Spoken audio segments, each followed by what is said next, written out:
Casino Regina Show Lounge is pleased to announce Tom Papa, the Grateful Bread Tour, September 20th. Your dog doesn't call himself a piece of garbage, even while he's eating out of the garbage. And All Star Vegas, starring Piff the Magic Dragon, October 24th. My name's... Hello, good morning. You might have heard of my older brother. Book your tickets now at CasinoRegina.com.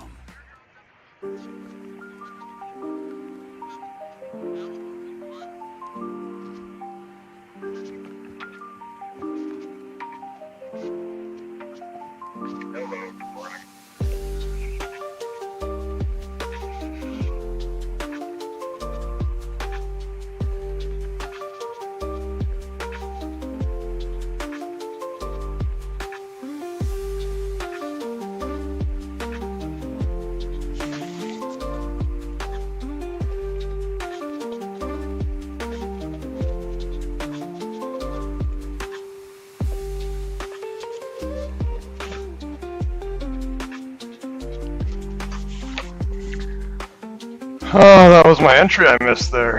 Shit. This was my entry I wanted in there.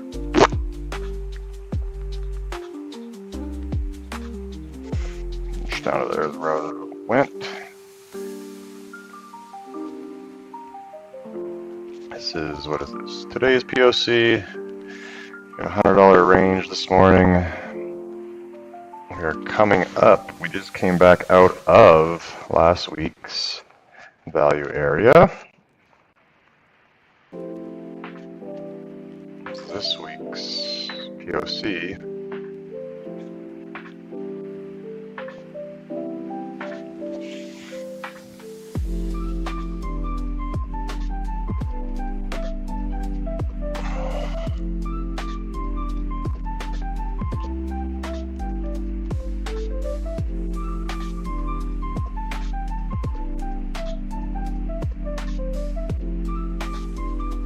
Stronger, lighter, so they pulled some off there, stronger. They want to get filled, so they're sticking in there for a buy. Okay, these just got hit.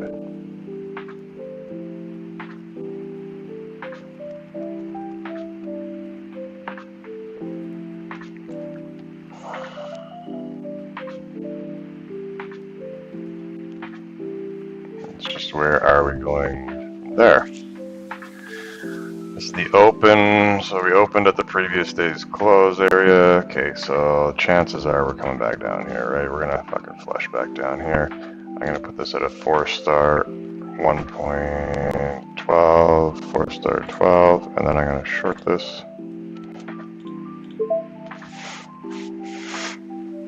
I'll adjust my stops.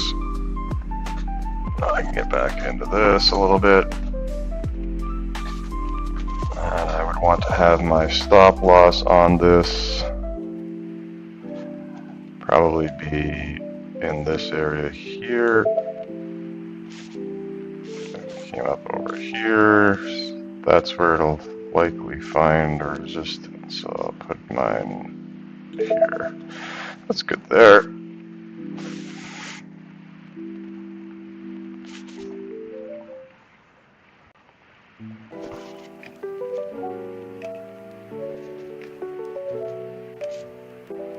We're on downtrend, pull back, continuation downwards. CVD's following all of this, so it's nothing really maybe we're too worried about here.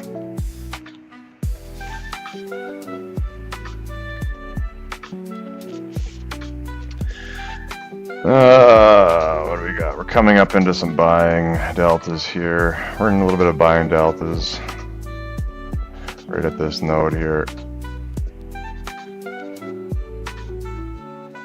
how aggressive our seller's getting though.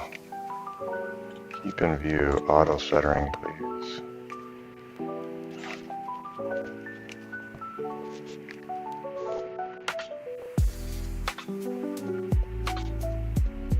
Okay, now we're in there, in that low volume area.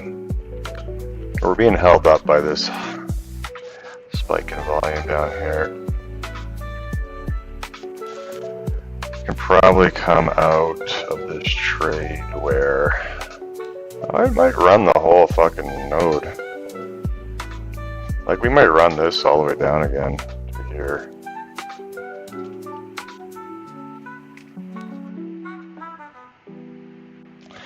The thing is, are we going to run down here before we run up to here? And that's a question I don't know the answer to. But presumably, let's see, we're getting a little bit of a holding pattern here, so let's see what happens here. What's going on with the sellers? A little bit of a turnaround here.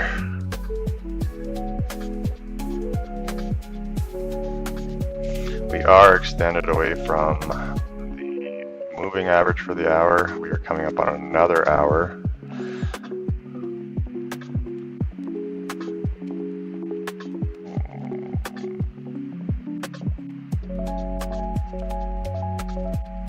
This doesn't look like a sustained move to me.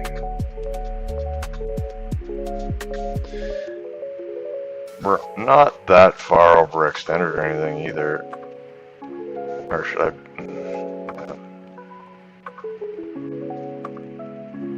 I actually need to have my stop loss a little bit higher. Stop loss should be up here.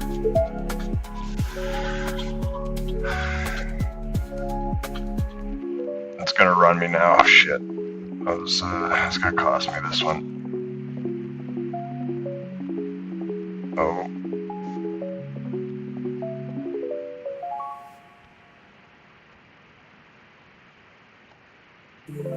Too much time for this to not go up there.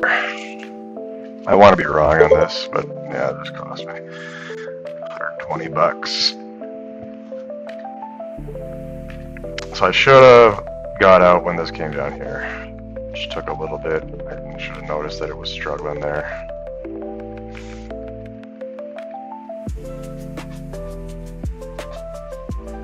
Could be starting this though, so I could have been in a bad position for my stop too. My stop. Let's see, you got some growing orders up here too. Got a big order down here. Still in sort of a uptrend here, so this could be where we want to look for a buy then.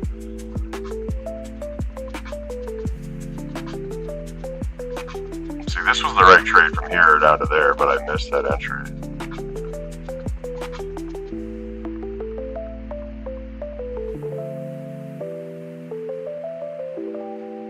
And it's late. I haven't even had my coffee. I don't even know if I should be trading right now, but practice account, I'm just trying to get some feel and get into the game here.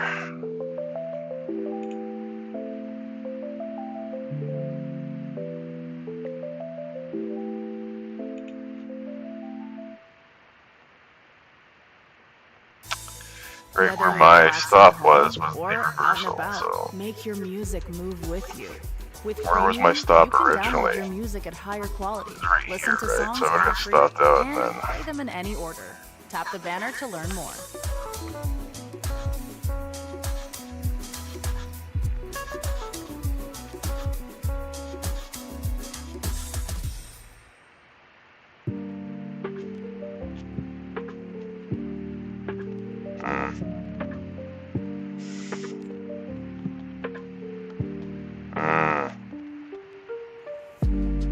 Lots of aggressive selling happening.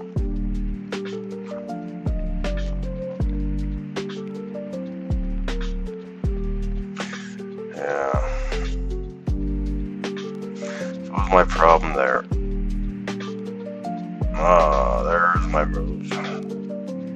It came up to the POC first. stop loss up here is technically the fucking right stop. No, right there would be the. You don't want to run it up, so I don't know where my stop loss would go.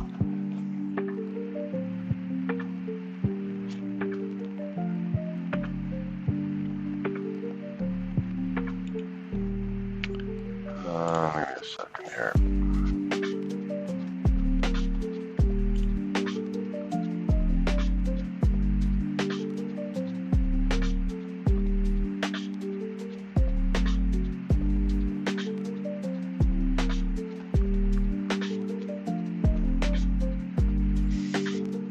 Where's the scripts here?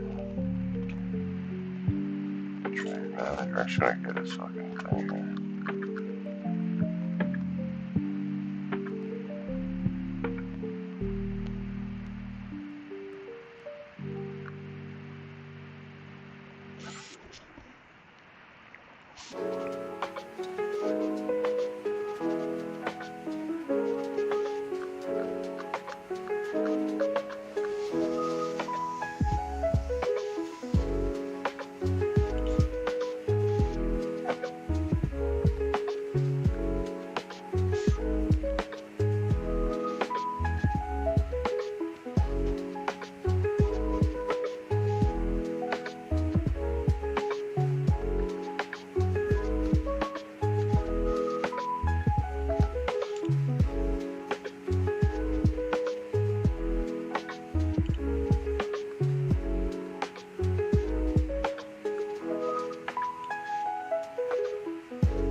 Fucking battle area here. Holy shit. I'm hungry now too.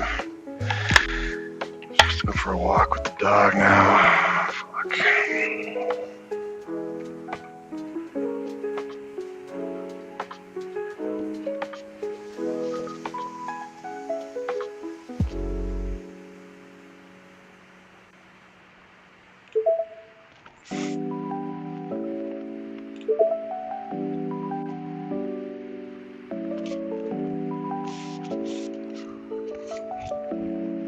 I took this trade.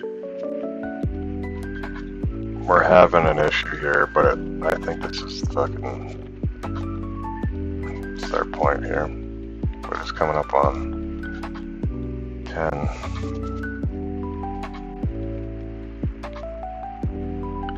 Which is new 11 in New York.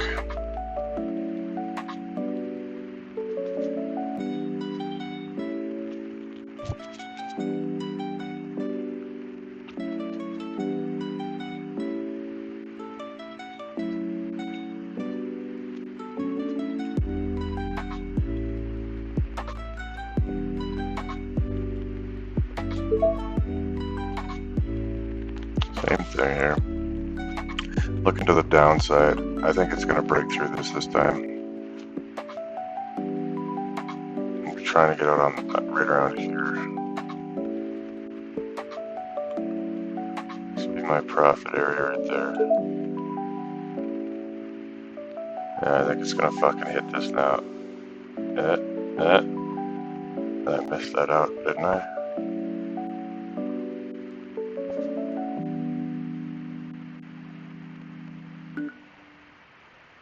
I missed the profit area. I was supposed to be right there.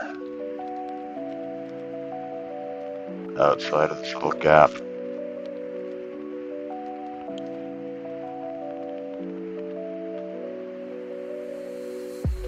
What the fuck was that? That was there and then that one. Oh, that was before. They had it here and then they put it up here. 440. That's that one.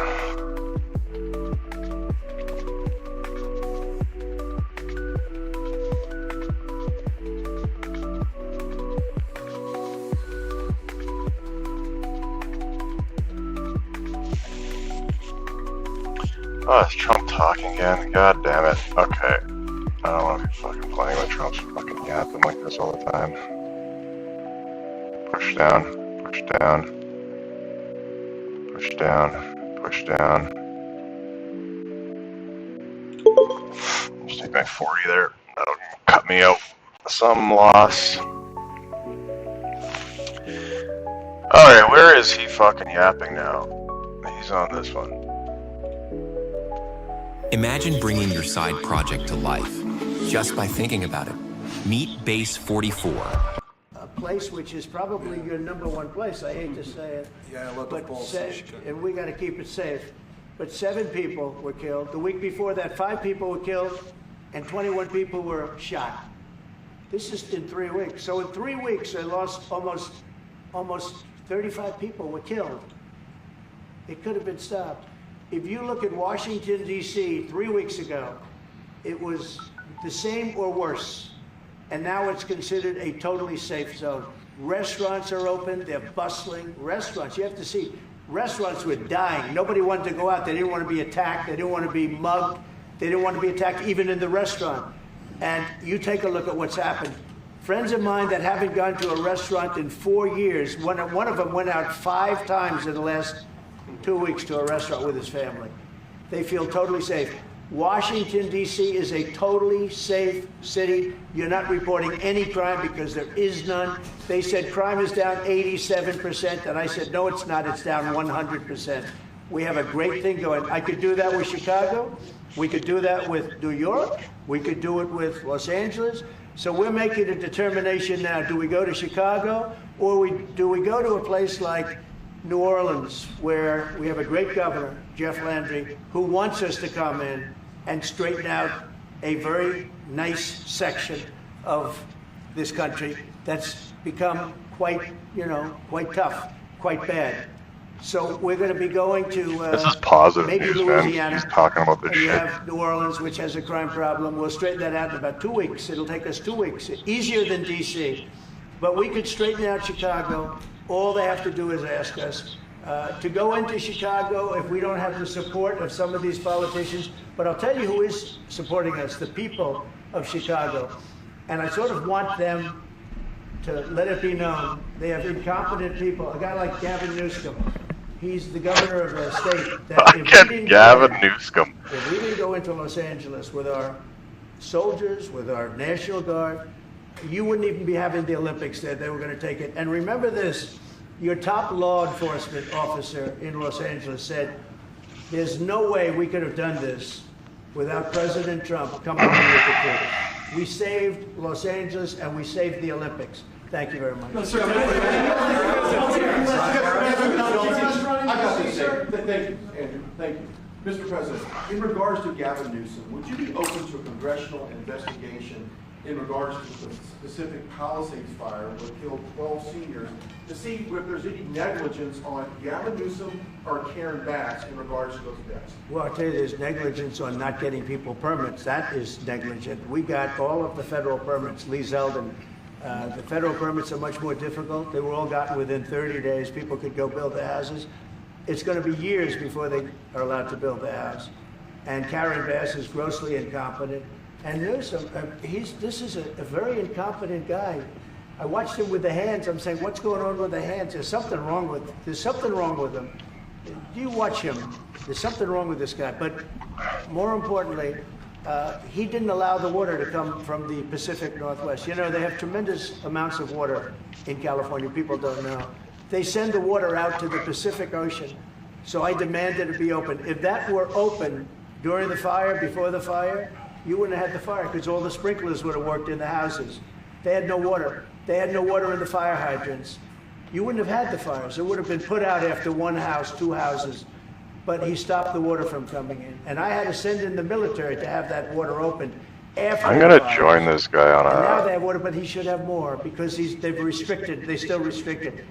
There's something wrong with these people. There's something really wrong. I'm going to join on a As to trade investigation, here. I view it as a gross incompetence. I view it as an ideology that's wrong. It's a radical left ideology. And if I didn't win this election, I think our country would be destroyed, I don't believe you'd be here right now, and our country would be destroyed. Yeah. Go ahead. President Trump, thank you, sir. What are the most important branches of interest between Poland and U.S. in your opinion? Well, it's just the relationship we have. I think there's a great trust. And Oh, it did hit it. It hit it, but my order didn't get most fucking countries, more than picked. almost any countries. We have some in a category that's very special, and Poland that's is gonna in fuck that that. category. We have a very special relationship. It's like the question about the soldiers that was asked. See that? We I never fucking even wanted thought to in join terms of that. removing soldiers from Poland. We do think about it with regard to other countries, but we would never know. We're with Poland all the way, and we will help Poland protect itself. I would like to add something. Yeah, of course, security is most important also for our relation. And I'm a historian, as you know, maybe, Mr. President. Sure. I'm a historian, and this is the first time in Polish history, in 20th century and the 21st century, that the Poles are happy that we have foreign soldiers in Poland. So the American soldiers are the part of our society nowadays. We have almost 10,000 soldiers, and this is the signal to the whole world and also to the Russian Federation that we are together. But we are not like the Poland free riders in Europe and in NATO. Mr. President Trump knows it, because our GDP for military service achieved 4.7. So we are probably the one NATO nation which is on this level, and we will not stop. Me, as the president of Poland, we are going to achieve 5% of GDP for military service, but with American soldiers on Polish soil, we solidified and we are secure. I know he was gonna. Just about that, you know, Poland was one of two nations that paid more than they were supposed to with NATO. I don't know if anyone knows that, but there were two nations, and Poland paid more than they were supposed to. They thought it was low. And by the way, since then, at my request, they've raised it from 2% to 5%. But Poland was one of two nations that paid more than they were supposed to, which was a very nice thing. Yeah. You were not invited to the parade in Beijing. Never even thought about it until just now. President, what's your message for President? Never even thought. It wouldn't have been my place to be there. On tariffs? Will you visit a restaurant in D.C.? You haven't gone to... I might, sure. You haven't gone to one in either of your terms that wasn't... How do you know? How do you know? Because I and many other... Do you want me to reporters prove you keep track. wrong? Do you want me to prove you wrong? Yes, please. But I will, I think it's something we could consider doing. Love to do it. I love the White House food, but after a while I can see going to a nice restaurant. It's safe. If you would have said, like the Governor Moore wanted me to go and walk through Baltimore with him, and I said, you know, I think I'm a brave guy, but there's no reason to be stupid. They have crime that's at levels that nobody's ever seen before in Baltimore. They've done a terrible job. We'd go into Baltimore, straighten it out very quickly, too. You know why? They respect our soldiers. You see our soldiers, Look at they that. respect our That soldiers. was the We go fucking there, catalyst too. there. But we're going to have people asking a lot of us to orders go. up They're here, gonna though. want There's a it. And I box think the here. people of those places the politicians are not in tune with the people. They're moving. The people in Chicago, Buying, the they're people in buying, they're hitting Baltimore, him. the people in all of the places we talk about, they want to see us there. And I think we're pretty much waiting till we get asked and properly. Because we're doing them a big service. Yeah, please. You talked about how historic these tariffs have been, bringing in revenue, additional revenue for our country. You've also mentioned before they could possibly replace federal income tax. Possible. Do you think that's... Someday it's possible. It used to be. So if you go back to 1913 is when they ended tariffs. We were the richest ever from 1850. It was all tariffs. We didn't have income taxes. From 1850 to 1913. In the 1887s, about 1887, they had the Great National Tariff Act. And it was a group of people that got together because our country was so rich, they didn't know what to do with the money. We had so much money, they didn't know what to do. It was a group of very prominent people that were set up to hand out money to everybody because we were the richest we ever were. Proportionately, we were in 1887, around that time, even in 1913. We ended them in 1913. How did that work out? And then we went to the income tax system, and then we had the Depression. And by the way, a lot of people try and say that, oh, tariffs with the depression. No, they ended in 1913, and then we went to income tax, and then in 1929 you had the depression. They did try and bring it back in 1931-32, but the depression had long started, and this poor, beautiful nation was gone. It was gone. We suffered for 25 years. It took 25, 30 years to really recover from the depression.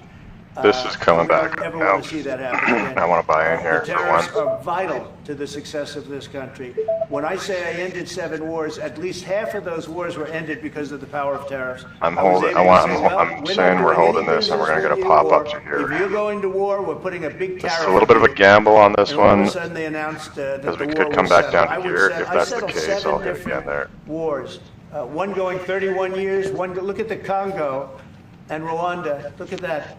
31 years. 10 million people dead. I got it settled.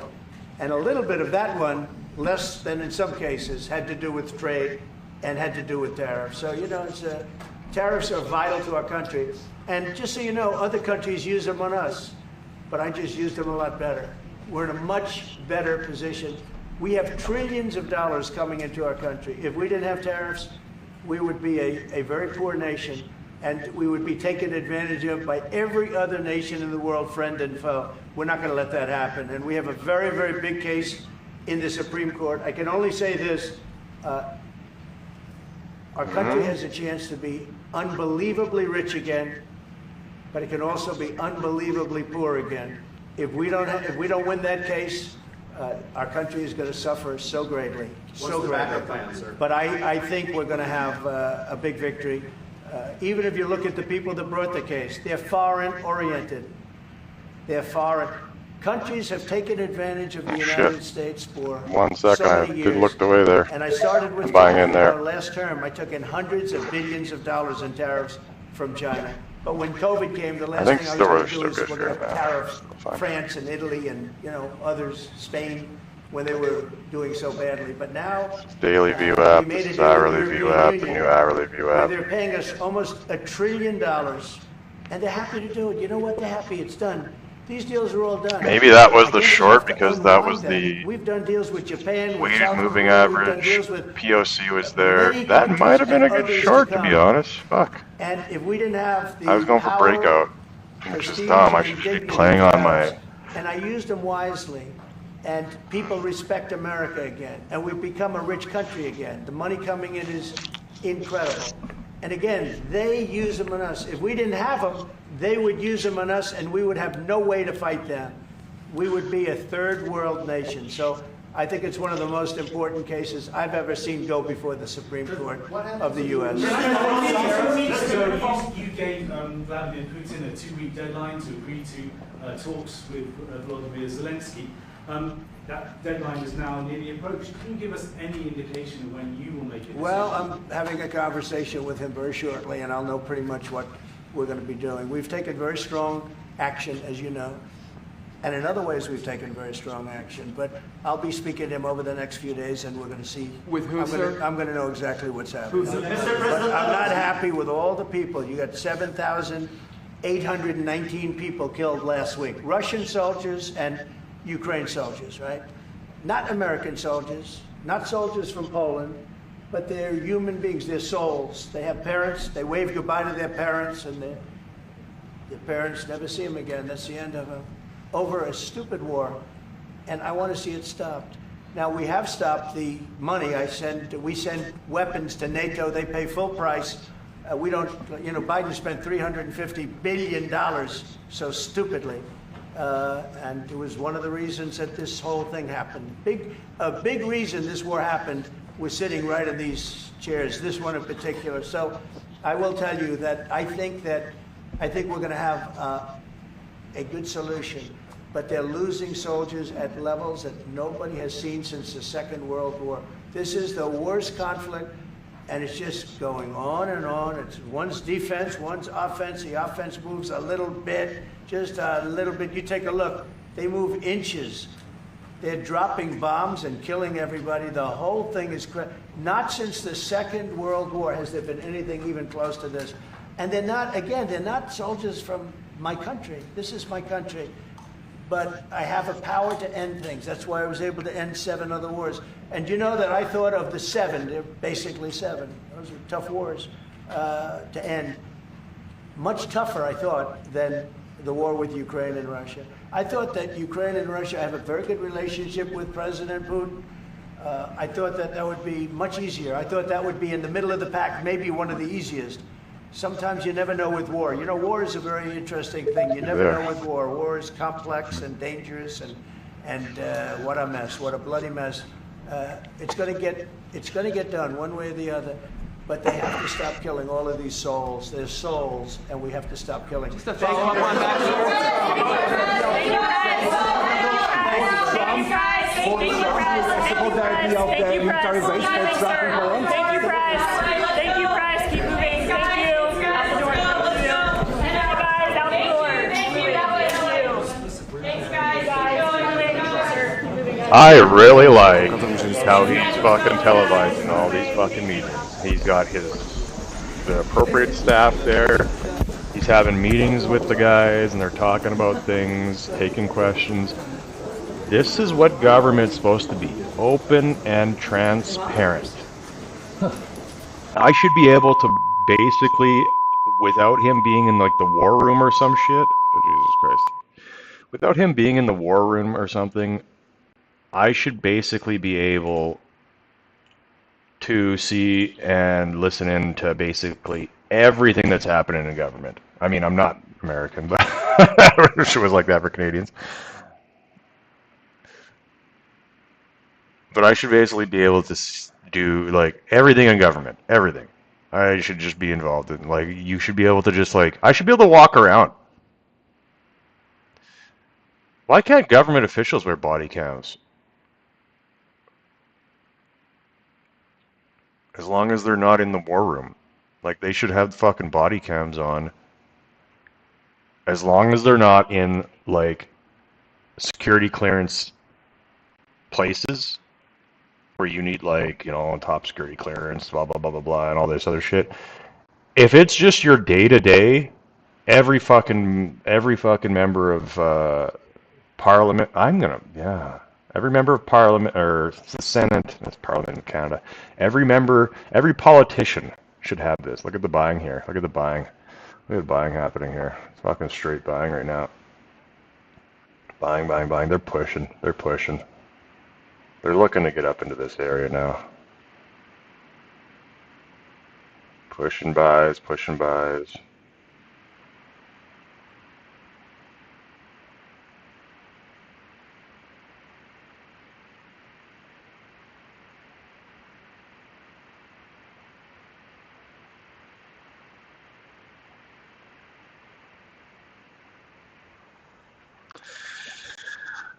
I'm going to add that to my list of things here.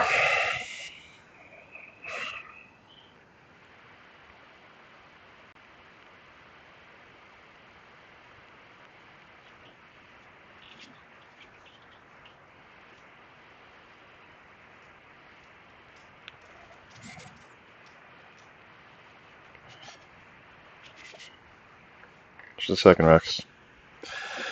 Just a second, Rex. Yeah, just wait, Rex. Wait.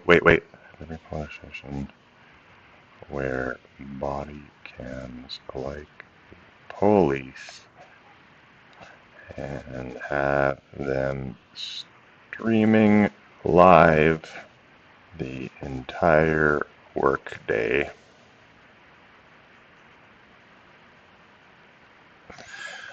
Have every politician wear body cams like the police and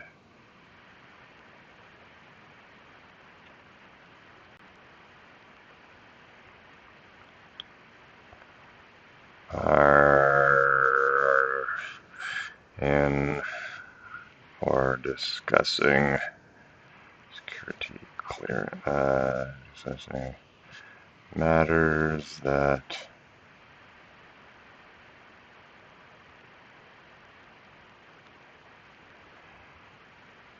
they should be wearing fucking body cams, and they should be on 8 hours a fucking day, bro. You should be streaming your fucking life if you're a politician.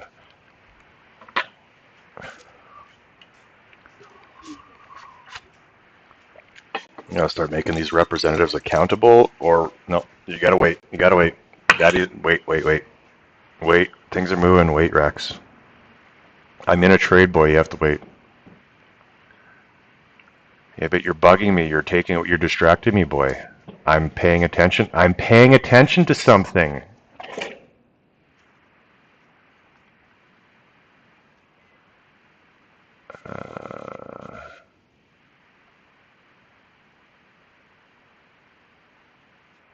This is on its way up. I think this is on its way up here. I think we're gonna see a fucking another turn upwards here. Yeah, we're going, man. We're going. This is it. I'm just gonna sit on this trade actually until about up in here. No, actually I'm gonna get out up here. It's almost ready to flatten here. Pushing. Let's go. Pushing. Nope. Pushing. Buyers. They want it popped up. They're gonna try it. They're going for it. Let's go, buyers. Alright, I'm out. I'm out right there. Okay, almost back to zero. I gotta take the dog for a walk here. He's having his fucking... I'll be back. I'll leave this on with the music.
Wait, I didn't get charged for my donut. It was free with this Tim's Rewards points.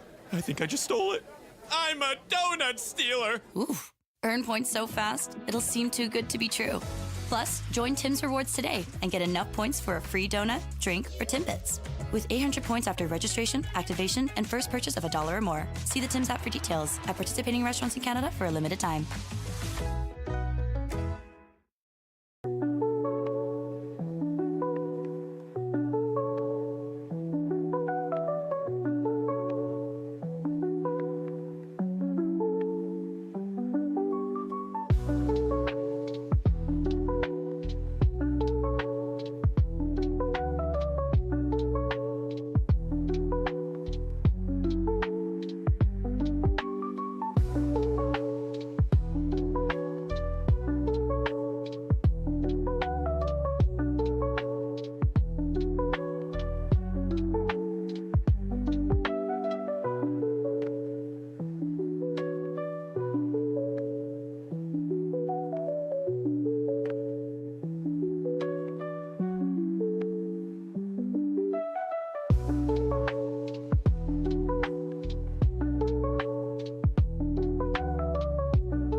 the 60s, the Canada Pension Plan was created to establish a modest but guaranteed benefit for all working Canadians and to help keep seniors out of poverty in retirement. But by the 90s, the number of retirees was going up faster than Canadians working, and someone realized we're going to need more than just contributions to keep the CPP fund going. And so was born CPP Investments. Since then, they've helped grow the fund to over $700 billion, turning the CPP fund into one of the best performing pension funds in the world. Just one more reason we can all be proud to be Canadian.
Tim's new scrambled egg loaded croissant. Or is it croissant? No matter how you say it, start your day with freshly cracked scrambled eggs loaded on a buttery, flaky croissant. Try it with maple brown butter today at Tim's. At participating restaurants in Canada for a limited time.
With Amex Platinum, $400 in annual credits for travel and dining means you not only satisfy your travel bug, but your taste buds too.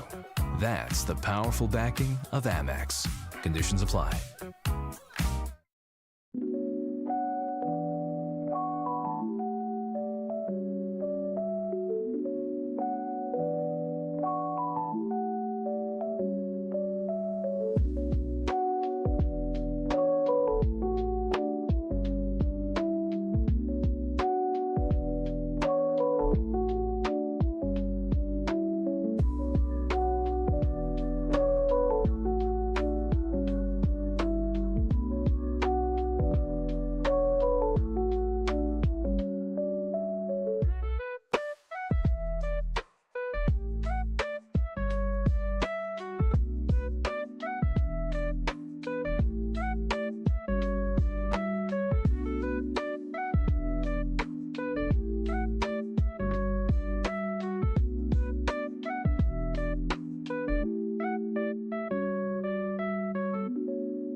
Discover the joy of dance with Regina Ballroom Dancing Club. We offer daytime and evening lessons for adults. No partner required. Whether you're a beginner or looking to level up, our friendly instructors will guide you through dances such as two-step, East Coast swing, salsa, and even line dancing. It's fun, social, and great exercise. Visit rbdc.ca or see us on Facebook. Your first step starts here.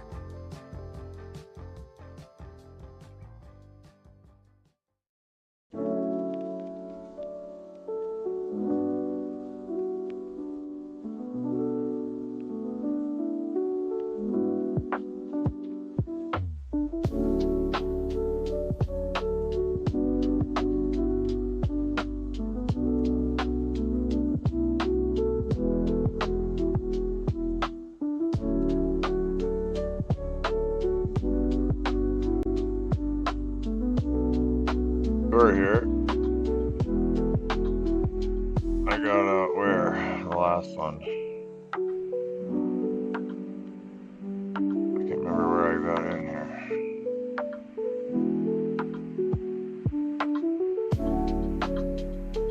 I think it was this one, right? Was it this one? Oh, that one. There's 10 o'clock on this area.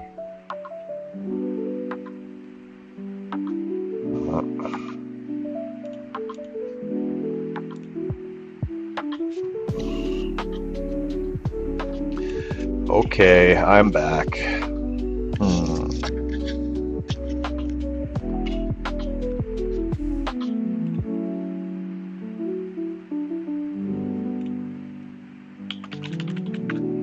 got any copyright strikes?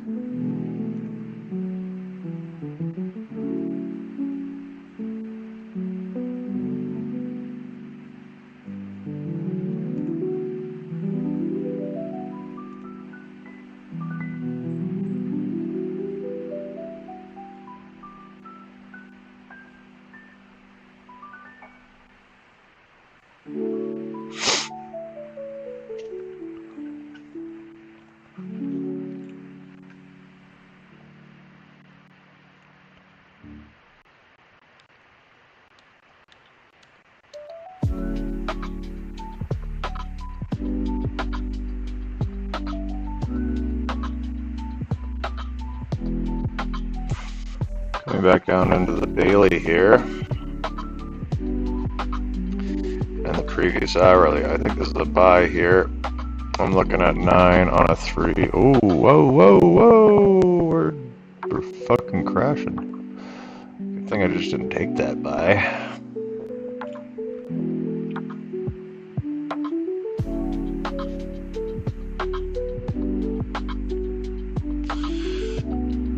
I am going to pause this, and I am going to put on a YouTube video here.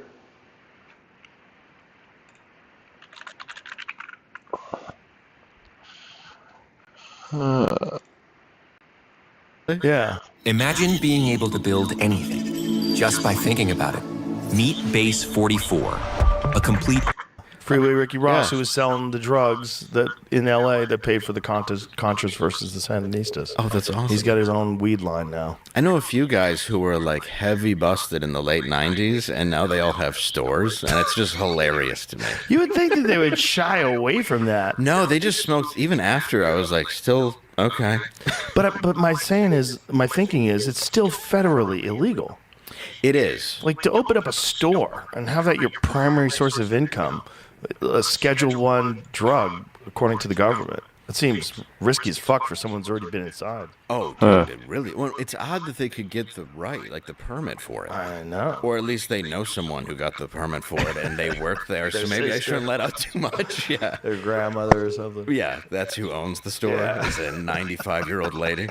But if you go to parts too, it's like weed store, Okay, vape so why store, am I getting weed that? store. You're like, I can't believe you packed this many into a block. Yeah. It's not like a liquor license that takes forever to get. It seems pretty easy. We've all joked about stalking each other online. To the bad ape. Guarantee and to the bad ape. To the bad ape. If you're watching on YouTube, get your 4 free months by scanning the QR code on screen or by clicking the link in the description. I wonder if there's like weed store wars. There's got to be. There must be. They're fighting over profits. If they're all in the same street together. Well, I was just in Albuquerque last weekend, and they had the same thing where I'm like, so it's weed store, massage parlor, vape store, buy here, rent here, car lot, you buy here, pay here, weed store, weed store, weed store. It's crazy how legal it is in the state. Yeah, it all depends on the state. Yeah. Right? In Texas, it's just medical. And I think you have to have AIDS. I think you have to be basically dead. Yeah, they only wanted to give it to the bad AIDS people. They're expanding that, though. They're looking at expanding that. If the federal government just changed the designation or distinction or whatever you would say it is, like from Schedule 1 to Schedule 3 or something like that, which is reasonable, that's what they should do. Well, the whole thing is ridiculous, and that's how you get organized crime. I mean, 100%. Look at Prohibition. Detroit was one of the first places to have it when it was 3 years before they actually made it nationally outlawed. And that gave birth to the Purple Gang, who Capone was even afraid of. And I mean, those guys were fucking ruthless. And they would just go over to Canada because it was right across the river. And they would just either take a boat or in the winter they would drive. And of course they'd send some underling to drive to figure out how heavy the ice was, so they knew if they put that many kegs in a thing, you'd die. So there's just Model Ts at the bottom of the river. Really? Yeah, dude, it's cool. A lot of the old mansions still have the tunnels that will lead out into the river that the bootleggers used to use. Wow. It's really fascinating. So Canada never went prohibition, huh? No, and it was right there. Like, you could throw a rock. You just take a drive to Toronto. Yeah, just go right. Partying. Yeah. Like a civilized person. Well, they have legal weed up there, too.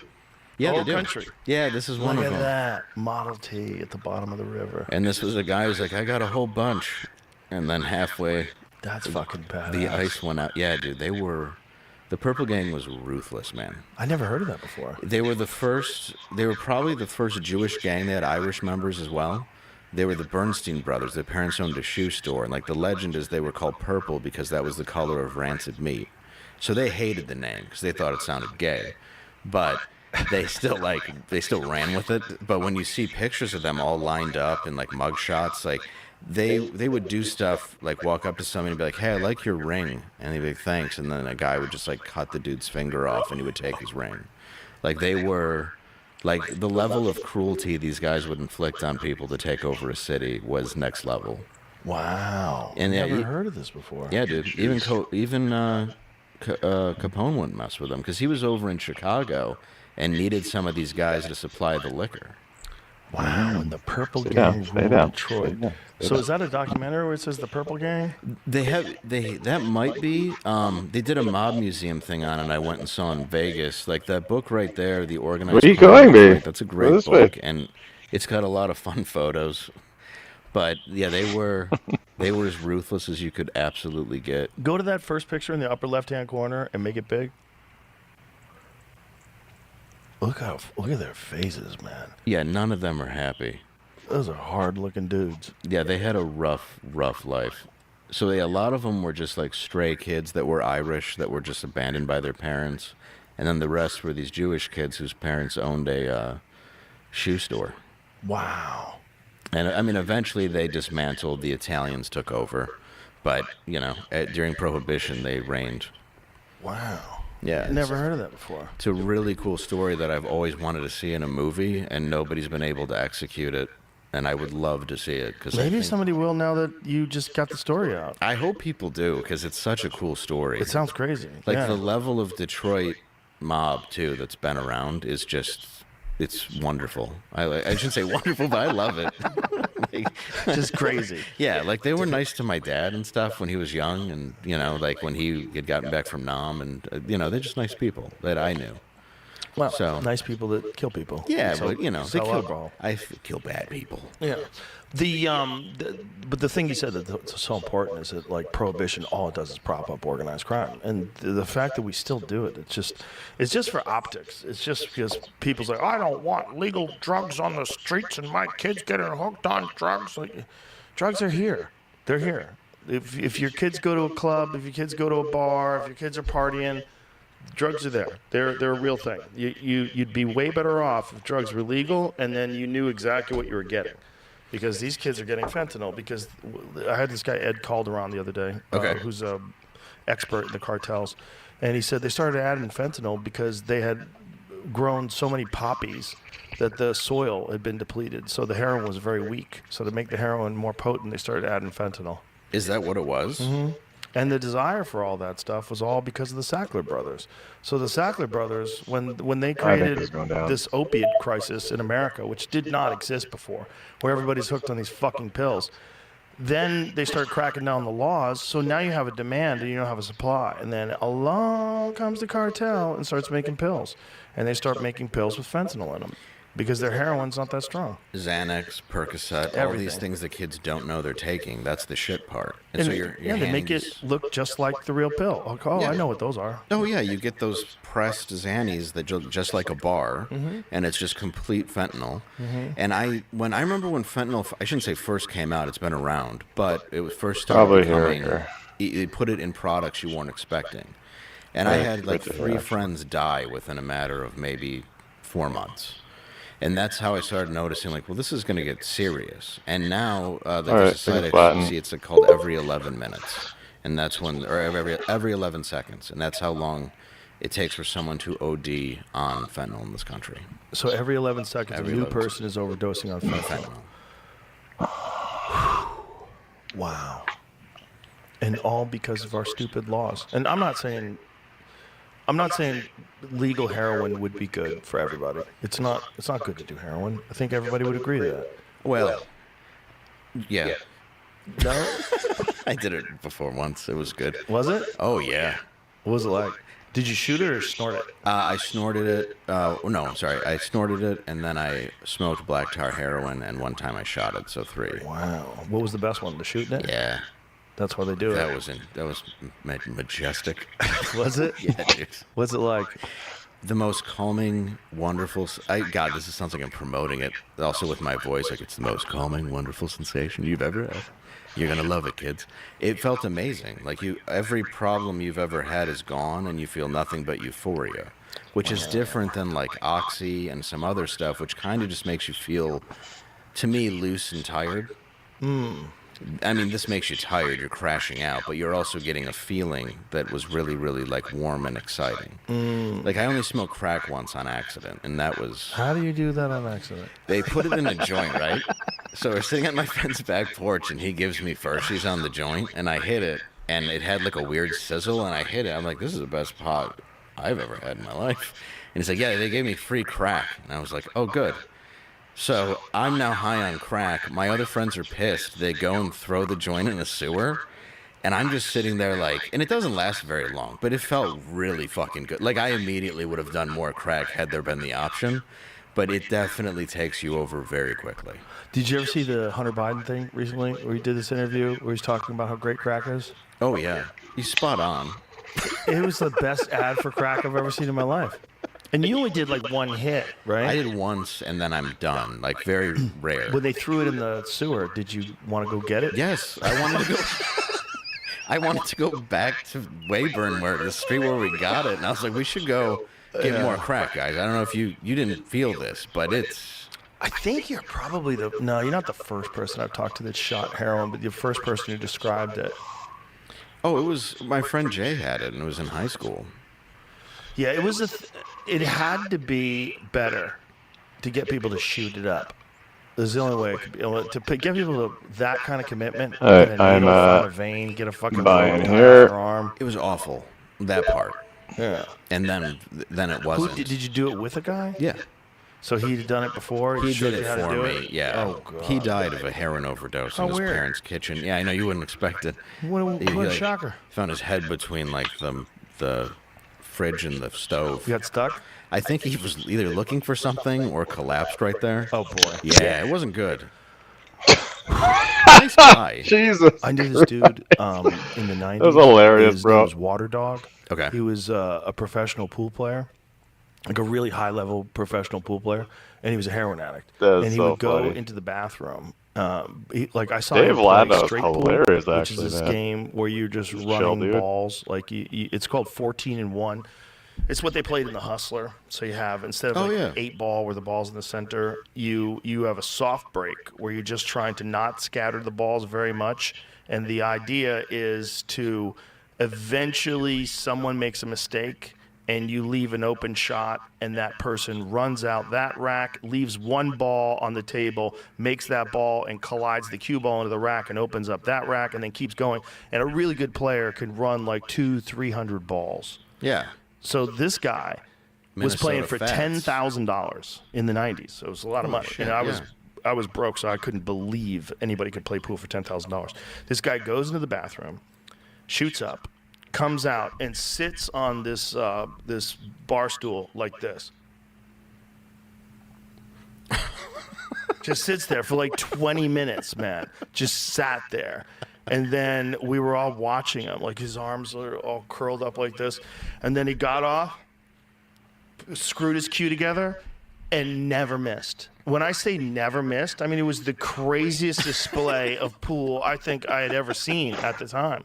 He played like the greatest pool player that's ever played. He had no nerves. He couldn't be rattled. The guy he was playing, this guy George the Greek, who's this degenerate gambler, was a really good player too. Who's screaming and yelling at him, "This motherfucker, he can't play without the shit. He's got to have that shit to play." He didn't give a fuck. He was listening to him yell. He had eyeballs. His pupils were like the size of quarters. Yeah. And he didn't miss. He just was firing balls in with like perfect accuracy. He got perfect position on every ball. It was wild to watch. He was just fully heroined up, just running out the table like he saw it in advance. Like it was like he was looking at a math problem that was easy to solve. And he's just basically slow Eddie and coming back and just knocking it all in. Like but it's never been like a performance enhancing drug. But to that guy, But for nerves. Yeah. This is the thing. I think if that's a good point. If you're playing for $10,000 and you're basically homeless, he was basically homeless. Yeah. I mean, he would like sleep on people's couches. He would stay. Oh, yeah. And so with a guy like that, you'd get a backer. So a bunch of gamblers would come in, and then they'd come up with the money, and then they'd go in with you, and you'd get a cut of it. So if you won, maybe you get 40%. They get 60% because they put up all the money. So it's a free shot at 40% of $10,000. And for a guy like that, he's got no money. I mean, he's staying in flop houses, and he always had the same shirt on, like a throwaway sweater with a Christmas tree on it. Like he always looked like shit. But I watched him play some of the greatest pool I've ever seen played in my life. That's incredible. On this really tight-pocketed table too. Yeah. The table was like a real trick table. Table 1 at Executive Billiards in White Plains, New York. It was a trick table. Yeah. It was like you had to be really good to play on that table, and that's why George wanted to play him on that table, because it was hard. And he was used to it. That was like his home turf. He played on it all the time. And this motherfucker never missed. Heroined out of his mind. He had no nerves. George would like yell in his face. He'd be like this. Nothing. Didn't feel a thing. Didn't feel a thing. Just... It never missed. That's what it is. There's no problem to you anymore. It takes away every worry you have. So I ran into him years later. Okay. There's a pool tournament in, so this is when I was probably 23. I was living in New York, and then I moved to LA. And then I'm like 27, 28 now, and I'm playing in this tournament at Hard Times Billiards. Hard Times was like the pool hall in the country back then. Like all the world-class professionals, all the Filipinos, the best players in the world. It sounds familiar, actually. Crazy place. It was an amazing place. I used to love going there. I'd play in the Sunday tournament. So I get down there, and I see Water Dog. I go, "Hey, man, what are you doing out here?" Because he's a Connecticut guy. He's from Connecticut. Yeah. And he's like, "Man, I'm going to play in the tournament, but I don't have any money." I go, "I'll put you in the tournament." Because, like, it's like, I remember what it was, like $50 or something for this guy. I'm like, "You might win this fucking thing." He goes, "But I got to go get my shit." I go, "Okay, go get your shit." He goes, "I need a ride." I go, "Where do you need to go?" And he's like, "South Central." I'm like, "I'm not driving you to South Central LA so you can score heroin. Are you out of your fucking mind?" It's like, don't worry, it's just the And he was worst like, "Dude, you won't get caught." I was like, "You can't say that." I go, "First of all, if you get caught, you know, they take your car." And I had a nice car at the time. I had a Toyota Supra. I was pretty excited about. Yeah. I was like, "I'm not driving my brand new Toyota Supra to fucking the crack house." Right, So well, you can especially buy in heroin. South Central. This is crazy, but they arrest people all the time doing that. They take their cars. That was like the scam. They compound your car and then they auction it. Right. I was like, he's like, "That won't happen." I'm like, "You fucking what?" Yeah. So I go, "Look, I'll put you in the tournament if you want to play, but I'm not taking you." I go, "If you can get a cab there or something, go." Right. So he just did it straight, and he couldn't make a ball. Really? Yeah, he lost 2 matches in a row. He was out. Oh, damn. Yeah. NFL fans, week 1 just became your place. What does that to mean? play. York and Ontario. Void where prohibited. Must claim. We'd actually be Help them buying. figure out a way to We'd get it. actually be buying. York and Ontario. So like I would have to pipe. Telling me to go to South Central to get heroin with them. Well, yeah, and that's a good way to get carjacked on top of if it's just cops. Yes. I mean, that was very popular to do Cute back little then. white boy who's on TV. Yeah, dude, that's how they got cars. Not only that, I would actually be buying the heroin. Oh, was this during Fear Factor or? No, this was during News Radio. News Radio? Okay. So I would be buying heroin because I would have to pay for it because he didn't have any money, which is why he didn't have any money to get into the tournament. So like I would have to I would be buying heroin. Yeah. In South Central. From News Radio. There was no TMZ back then, so it probably wouldn't have even made the news if I got arrested. No one would have cared. Yeah, I guess that's true. I don't know. No one would have cared. I was They just one think person. it was Andy Dick and let it go. But even Andy Dick wasn't getting in trouble back then. Not really. It wasn't making the news. Our show wasn't popular enough that anybody cared. And I was only one of 8 people on the cast. Right. So I wasn't a star. So I could go anywhere. And every now and then someone would go, hey, you're that guy from that show. Hey, what's up? Okay. It was pretty easy to get around back then. Which is great if you're on an NBC show. Oh, I mean, good or bad, but you're getting the money and you don't have to deal with all the shit. Well, it was really good preparation for what I have to deal with today. Yeah. Because it was like a slow they moved trickle that. They fucking of pulled. fame. Oh, did they hit to the that? point They hit it. when you get really famous, like, oh, I know what this is. This is a trick. Right. Like, don't get sucked into the trick. But back then, so if I got arrested, it probably would have just been, I would have probably had to do some time or something. I probably would have had to like plea out or do community service. I probably would have explained what happened. Maybe they listened to me. I'd be like, please drug test me. I've never done heroin. Yeah. I'm not, but even though you're still buying heroin, so it's still a felony. Well, it was a time where they were more lax on all those laws, too. I mean, not lax, but lax with penalties, I should say. Yeah. Because it wasn't as public. Because, I mean, even like Robert Downey Jr., who I do greatly admire, actually, because I'm in recovery as well, but even with him, it's like you had to go into your neighbor's house and fall asleep in a kid's race car bed, and people were like, maybe you should do a little time behind bars. Yeah, well, he was a repeat offender, and he probably jail was a wake-up call for him. I love that guy. He's a great guy, too. And it's become Iron Man, so to watch that trajectory is absolutely astonishing. It's amazing. It's incredible. Wish I'd get him off that vegan diet, though. Looks like he's fucking wasting away. Yeah, that doesn't look good on anybody. It's not real. No. You're trying to be kind, but you're just supporting monocrop agriculture, which kills more animals than anything. Yeah, I don't want my superheroes vegan. Well, he's a nice guy. That's what it is. Nice people want to do kind things, and and sometimes you get roped into a shitty decision making. You're getting all your protein from soy, and they're like, "Why do I have tits?" I'm like, "Why am I lactating? Why am I always crying?" I'm very emotional all the time. And now they're banning lab-grown meat, so like they can't even go to that. Which I mean, it's good, right? I don't know. I don't know enough about the dangers of lab-grown meat. I don't know. I ate a Beyond Burger once because that's my not friend just brought me lab-grown meat. one. That's horseshit. It was awful. Those are terrible. Yeah. Those they're in trouble because those people, like their stockholders, all fucking went crazy because they thought they were gonna make money off that. They're like, "This is it. We made it. It tastes just like a burger. Everyone's gonna love it. Cruelty-free." No, it gives rats cancer. Oh, good. You ever seen this study on these? Because essentially, it's the most highly processed shit available. Look, if you want to be a vegetarian or a vegan or whatever, eat vegetables. Yeah. Eat organic vegetables. That's healthy. They moved it. But when you want to Because they think it's pretend going that up. something's a It's going up. hamburger, it's So a I'm gonna trans fucking burger, hit 3 more there. it has to go through a lot, just like a They trans moved person this because they has to see go it going through- up, and I'm Get gonna a hit 3 vagina? more, and then I'm gonna Guess flatten. what? You need general anesthesia. And you have to have a guy who's going to cut your dick in half and use an apple core to make you a vagina. And then you're going to have to take That a was an rubber dick interesting and keep it trade. in there so it doesn't close up. Yeah, so you so have by to the dilate. time you're getting the patty that basically shoots Oh, up I got the eaten school, up that, it's all that just order. filled The with reason nuts. why I It's bad doubled for into you. that, Yeah. It's all the bad reason for why I you. hit And that it's again is because not I even watched this guy satisfying. pull his It's order not and put good. it up here. When my It's friend because Duncan, he's like, you know oh Duncan, shit, if I Duncan don't want to Trust, take it yeah, here, he I'm was going to living in take it North here. Carolina, They and, moved it. he sent They me a knew picture that it during was the going to go pandemic. up. He was So like, look, they were this is giving it a all that's path to go available. up. That's And why I all took the that. meat had been gone, and it was Sorry, just Joe. beyond burger. Just chill, bro. Okay, so again, I watched this happen. This was there. This order was there. I watched him move it up here. When I watched that happen, this was clearing a path. He was saying, oh shit, okay, it's going up. You can come up here. Boom. Now he's sold here. Look at, they probably fucking bought in back there when it dipped. Took that profit from there to there. And now he's probably like right here looking to buy now. Or they,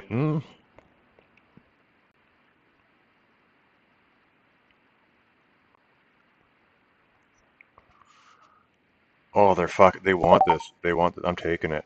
They want that. And I'm putting my stop on this one really tight. Stop on this one's really tight here. We're gonna go like right under here for 80 bucks. That's not really tight. 80 bucks. But I'm taking that. I'm watching this. I'm watching what they're doing here. They want order. They want order. So they're buying, right? Buying. No. Where did the buying happen? Buying happened right down here. They put their order. They put it here. They wanted to get their order hit. It got hit. We're coming up into this area here. We're coming up. We're coming up.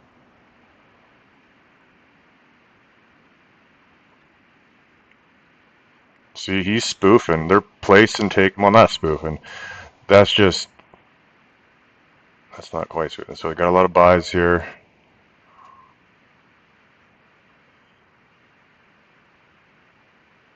This is actually not where my stop needs to be. Okay, hit some orders there. We got a bunch of buys. We got buyer stepping and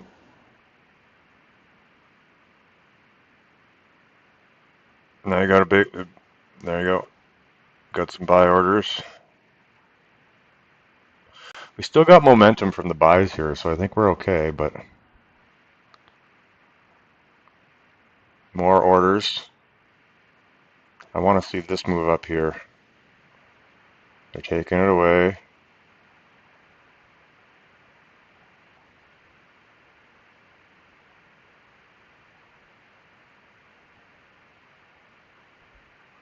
Might need to get out of this. Okay. Some buys. We're buying up. And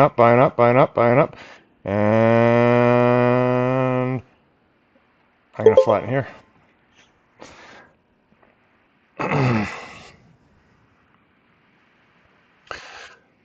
So what I was watching there is I was watching the orders. What's happening? We're hitting massive buyers here. And I was watching these orders. Look at it. They pulled those orders like, oh shit, they're not going to get filled. Then they started hitting. That's likely what happened. They pulled those orders and they're like, they just fucking hit. Now we're going to break through this. I could have held this. What's the point in fucking holding when I can just jump back in again if I want? I need this to move in the center. I really don't like this, man. Can you fix the take in center here?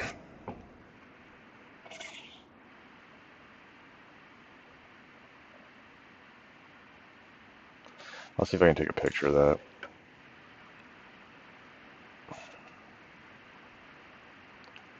I need a delay here.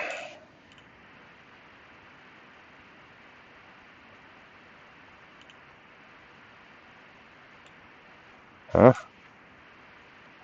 Oh, fuck. Okay, do this again. Shit. Alright, so I gotta go 3-second delay. No. There we go.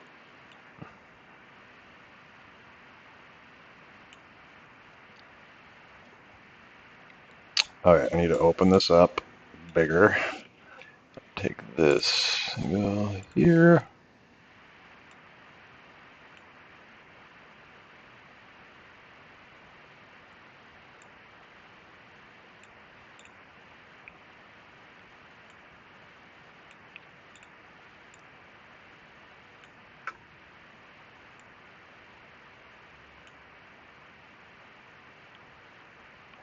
Hold on.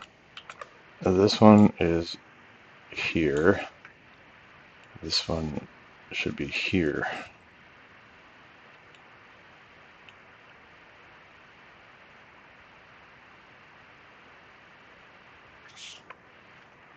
Okay, copy this over to Discord. New post. Auto.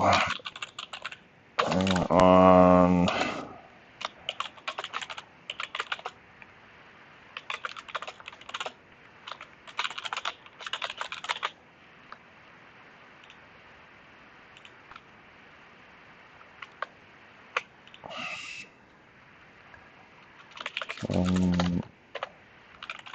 Alright, let's see if I can figure out this one. If this one got that. Okay, this one, and we're gonna go here, and we're gonna go.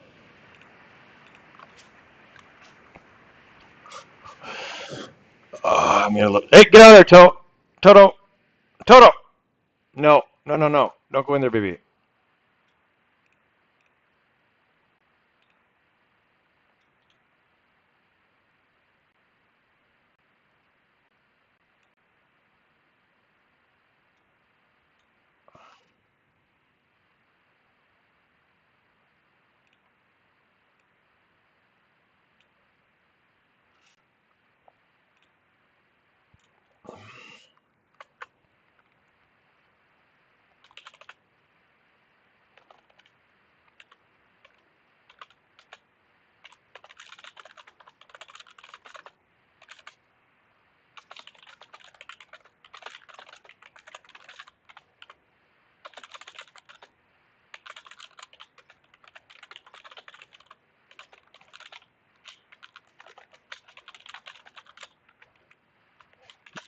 Best solution is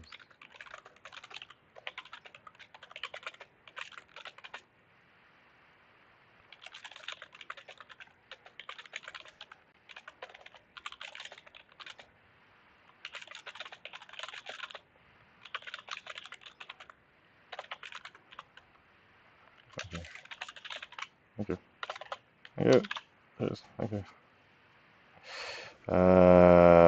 Other.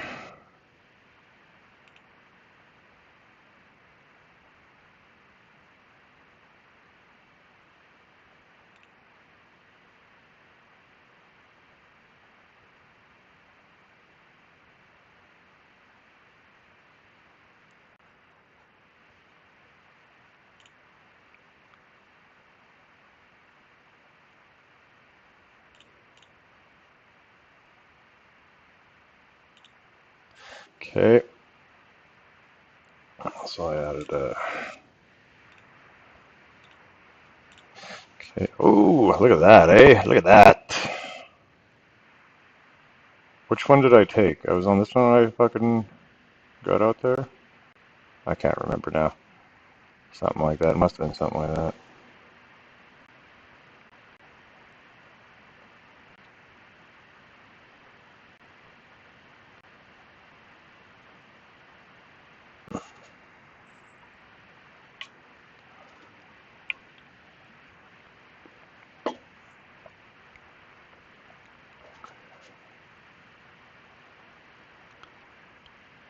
Okay, I gotta ask ChatGPT something here. Or Gemini. I keep saying ChatGPT.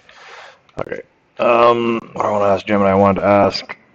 I use quant tower with rhythmic and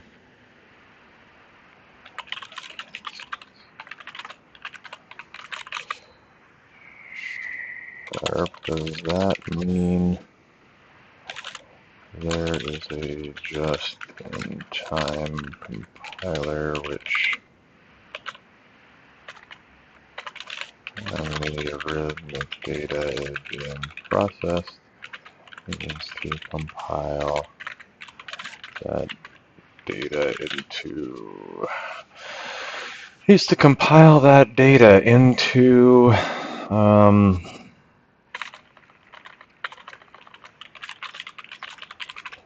real time, and therefore when there is a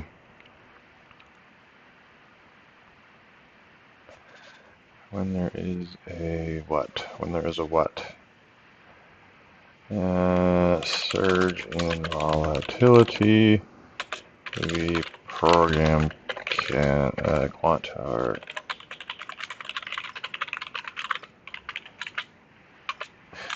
This with this.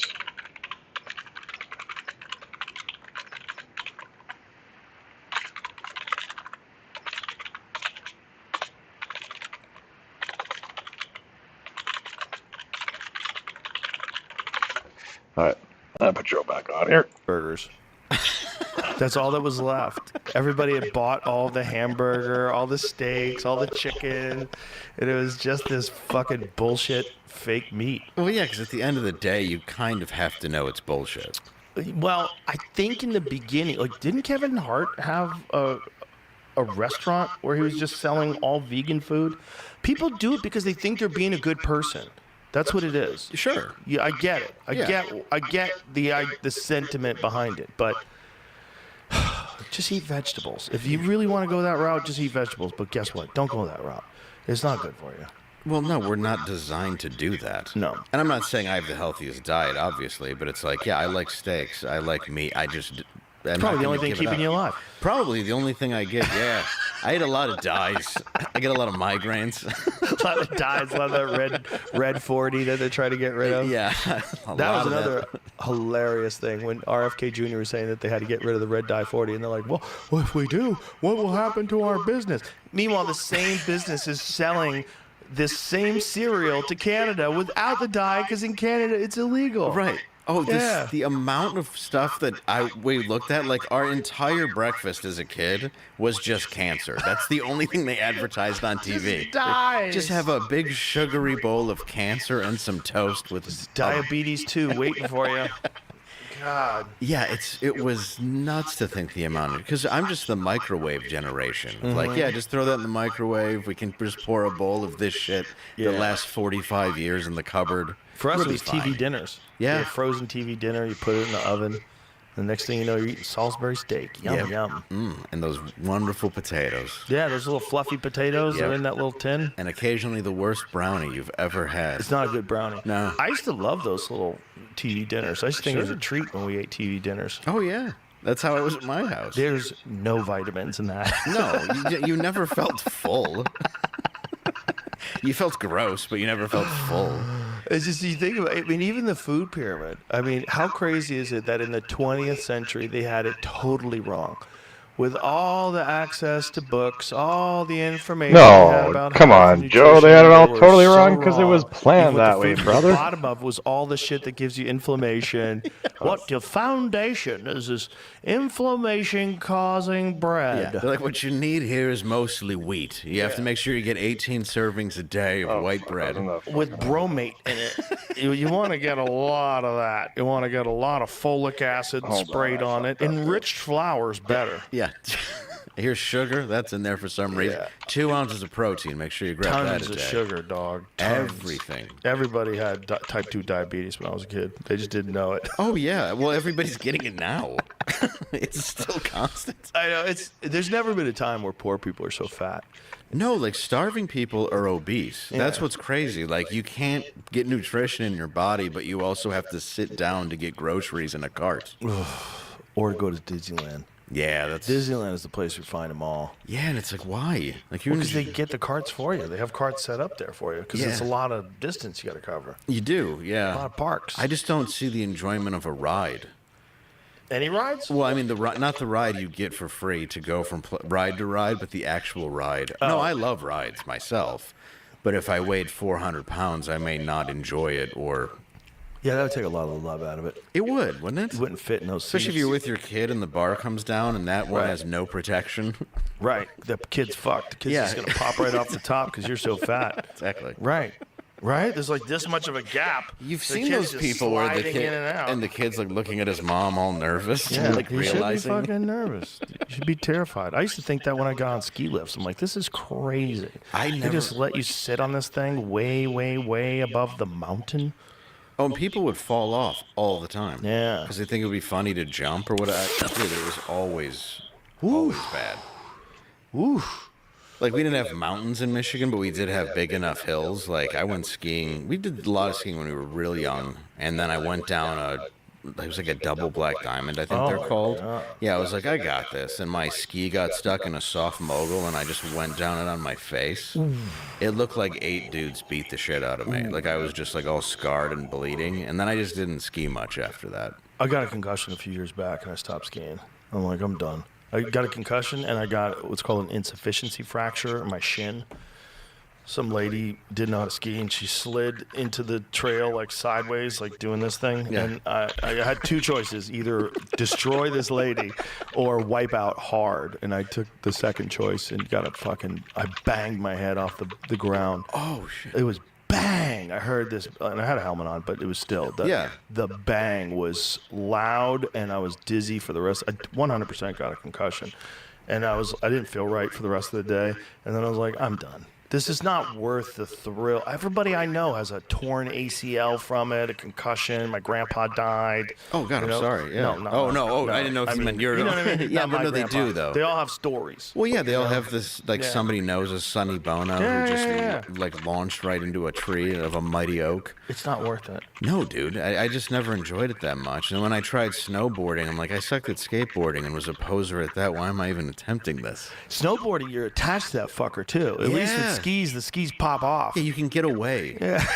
The board's coming with you when you fall. I know a lot of people got knocked out snowboarding because the feet go up in the air. Yeah. You know, like if something happens, the feet go up in the air and your head first. Dude, my son does it, and he's 10, and I let him, but he's pretty good at it, but I always get very nervous when he goes to do it. But he's good he's a very good athlete. The good thing is little kids have less weight, and when they're falling, it's not as painful, and then they're all flexible and pliable. They're not. Dude, he broke his arm. It was crazy, and he was better in it was like 8 days. It was like Wolverine. It's like, how did you do this? Like, I tore my, meniscus, ACL, blew off half my kneecap.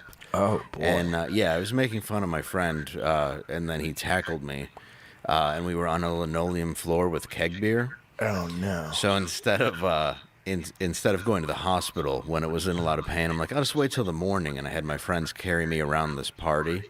And then the next morning, I'm like, yeah, this isn't moving at all.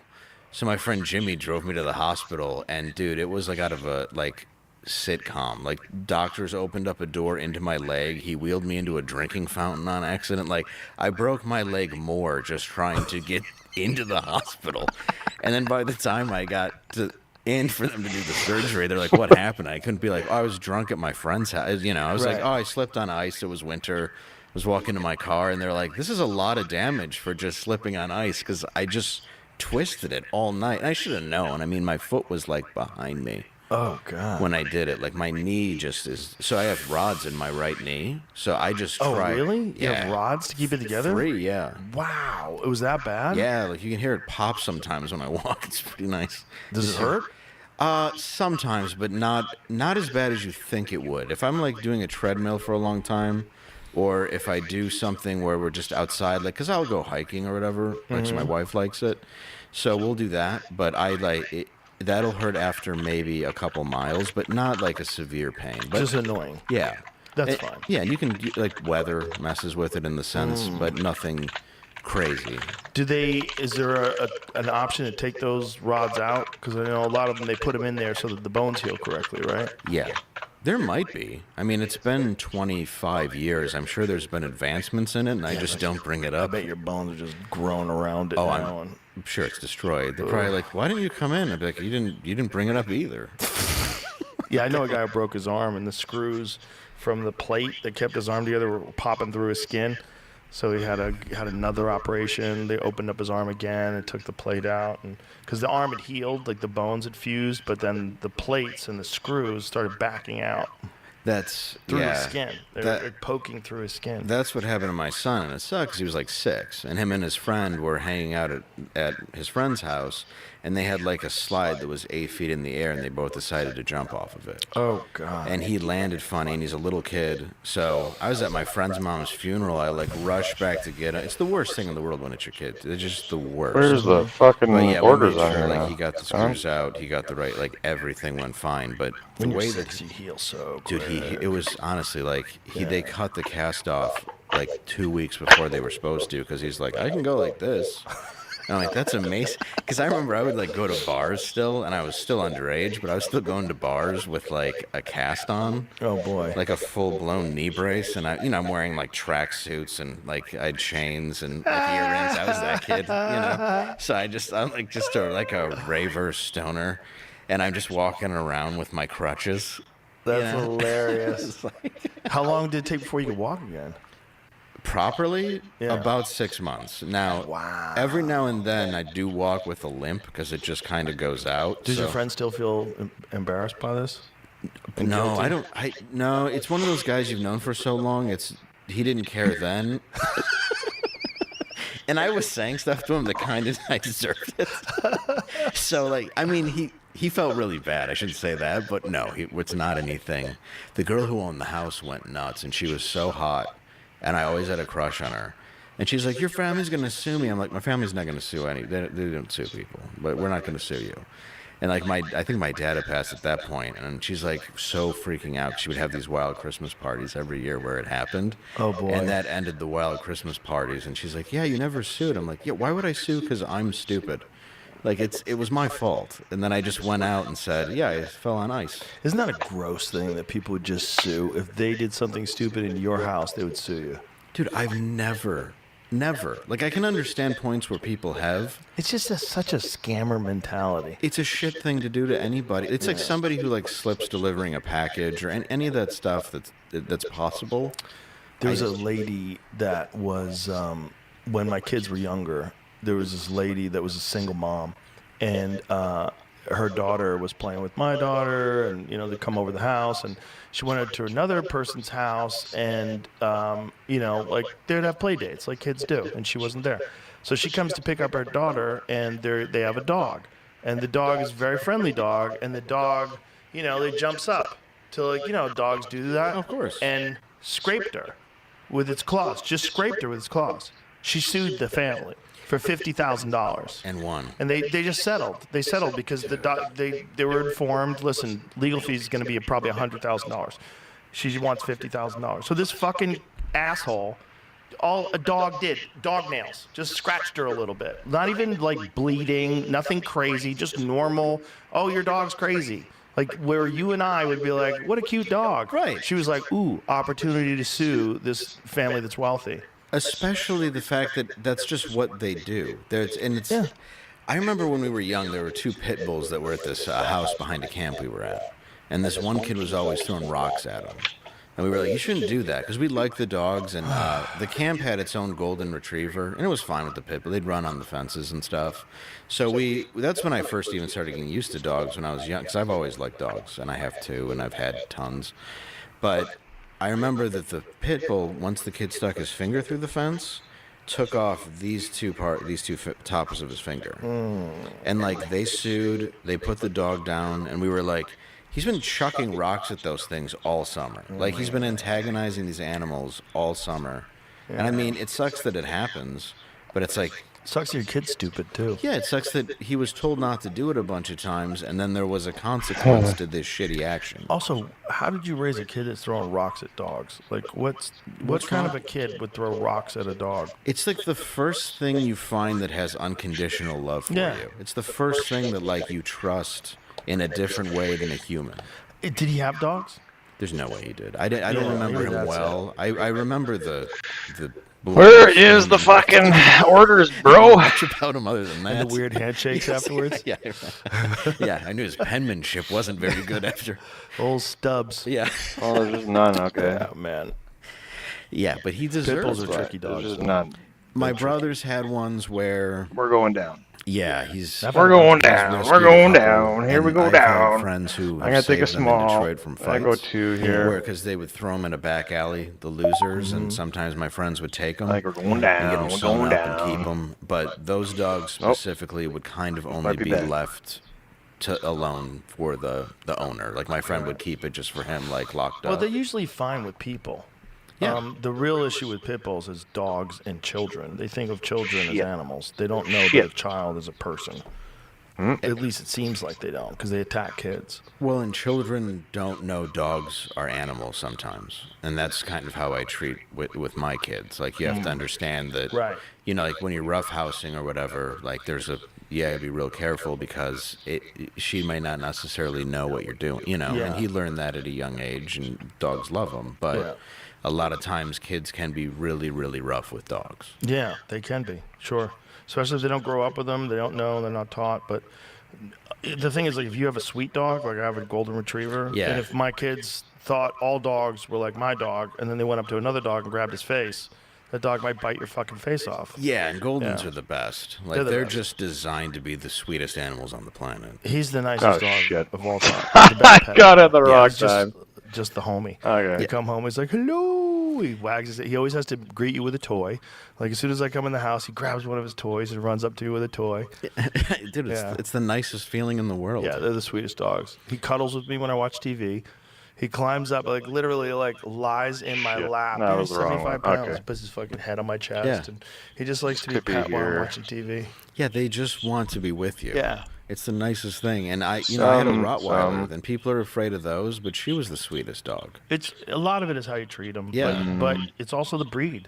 It's also the bloodline. Like, if you get a game bred pit bull and you expect it to be cool with other dogs, you're out of your fucking mind. That dog is designed to fight dogs. Yes. You know, but if you get a good dog and you train him well and teach him, and you know, it takes a lot of responsibility. You know, like people that run out and get like a German Shepherd or a Belgian Malinois and think they're for gonna their just keep it in first their dog. yard. Like, Yeah. you just literally got like an elite super athlete for a pet. You know, and you just think you're just gonna leave in the yard and Right. occasionally throw the ball to it. Right. The I might fuck have outta fucked here. up. I might have You fucked up never here. walk it, so it's got a bunch of pent-up anger and energy. Exactly. Good for you. It's like a high school kid that's been left in I a just want out of confined this. space. Yeah. Keep going. Keep going. See how it works when he comes out Yeah. into the real world. I just wanted out of that. It was even if it was gonna flush down. I just wanted out because I didn't. Did you that see wasn't that the video correct. of the dog park? That was not Some right. of them. I just got lucky. There's getting out one of that. video where a guy, his dog is attacking one dog, and some dude runs up out of nowhere and just shoves his finger in one dog's ass. Oh, that works. Yeah, it did, but it was still the most ridiculous thing. Like, this guy just runs in like he thinks he's Superman. Is like, I've got it, and just starts. Well, if a fingering dog the has a ass. lock on another dog, that's one of the only ways to let him go. Is it? Because it worked. I hear it works. I've never done it, but No, I've never hoses tried it work. myself. Hoses work. When Yeah. dogs would fight with each other, you could hose them. And a lot of times they'll let go. Yeah. They just freak out. You get hit in the face with a jet of water. Yeah, that will do it. But, you know, the really fucked up thing is that people bred dogs for fighting, and they like to fight. When they fight, I they was wag their right. tails. That was our That's fucking fun. cat. That's That was our what's fucking crazy. pop. You watch them like literally. And this is shoot each our other's elastic band faces off coming and they're down wagging here. their tails. Well, I got a border Look at the collie selling at the same happening. time as a Sell- Rottweiler. oh, they're getting and they were absorbed. both So they're getting pretty- absorbed here. You know, they both enjoyed fighting each other. Fun. But I'd Like always play fighting. Yeah, and you'd always just watch for the tail waggling because they'd be flipping each other over. And Right. Like when we first got the Rott, we went to a dog park because they were like newer to us in Michigan, and this one dog just kept coming up that was bigger than my Rott, but kept kind of like messing with her. Yeah. And then finally, my Rott grabbed her by the neck and flipped this dog over and was just like pinning it with her mouth. And then the dog gave up and was showing its belly, and I'm like, oh fuck.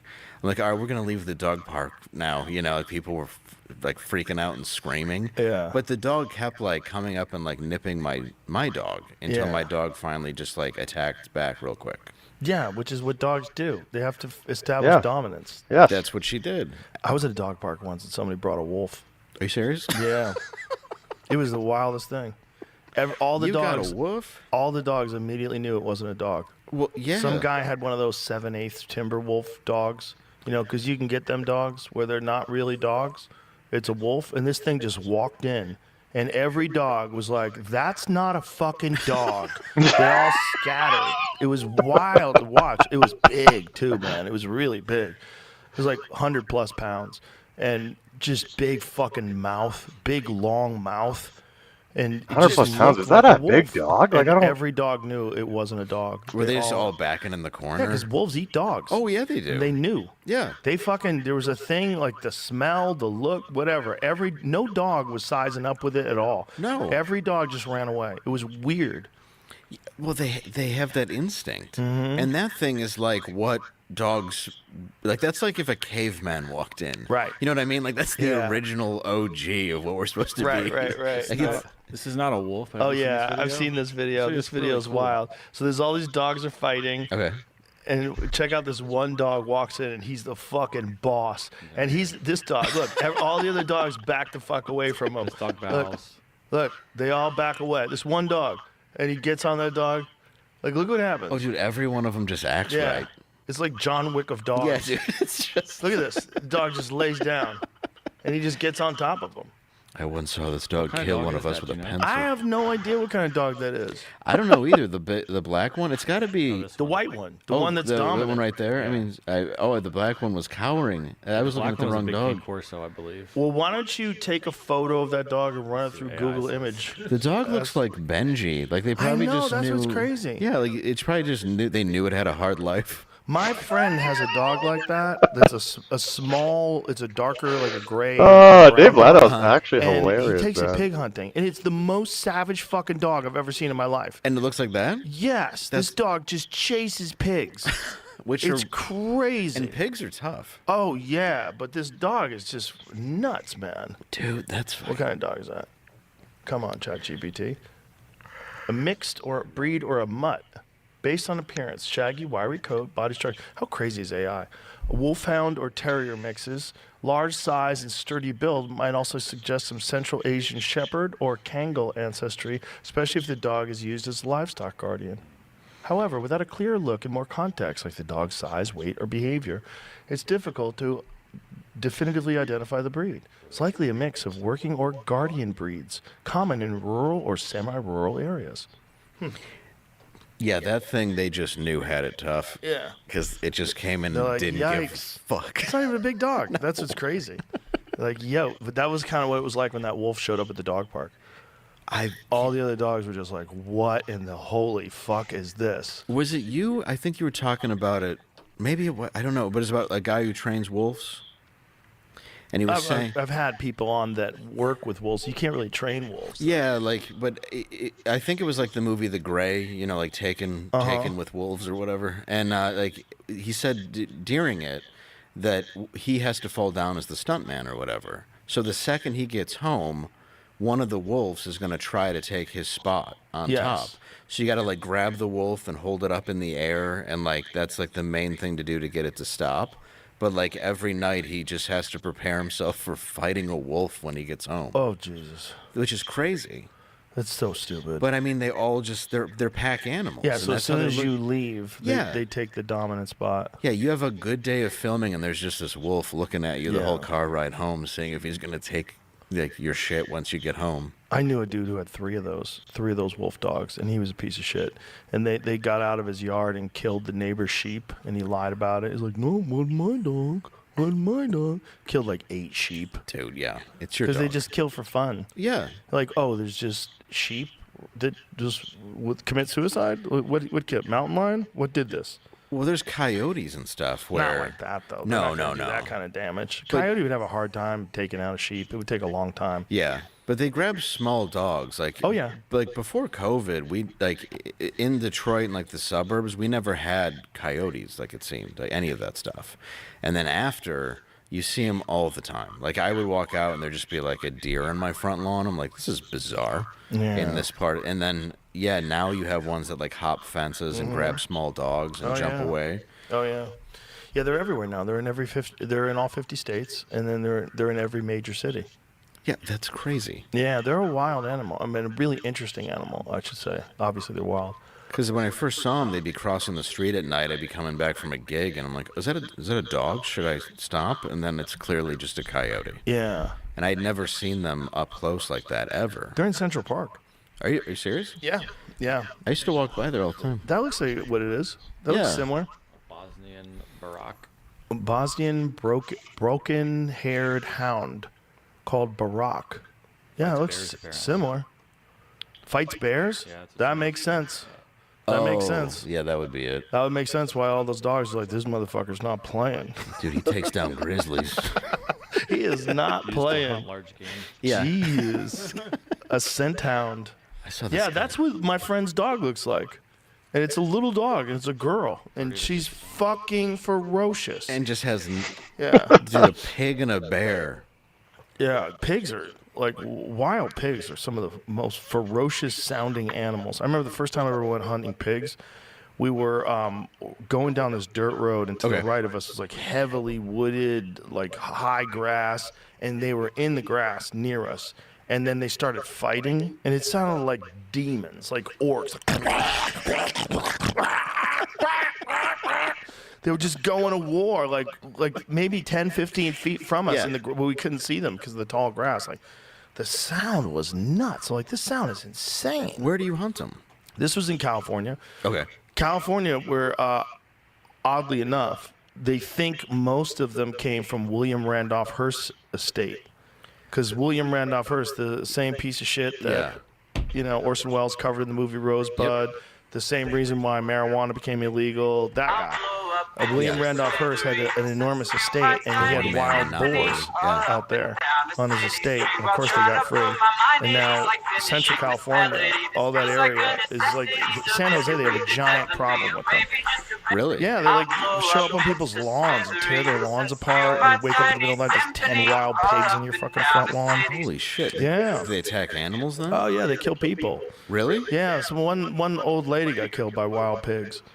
What a way to go! I know.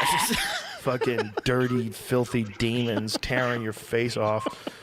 Not that it's funny, but I mean, you It's just kinda don't funny. expect it. Kind of funny. You know. But yeah, they're all. How did Grandma go? You're like, oh, she was torn to death by pigs, wild ones, in her suburb. With this place that I In a was at, cul-de-sac. they hunt Watch them toes, a lot, watch toes. and that's what we're doing. They taste good. Yeah, I would imagine. I mean, it Come is on. pork. Yeah, it's a different kind of pork. It's like a darker meat. Oh, It's really? interesting. Yeah. I've never had Yeah, it. because they're not eating just grain.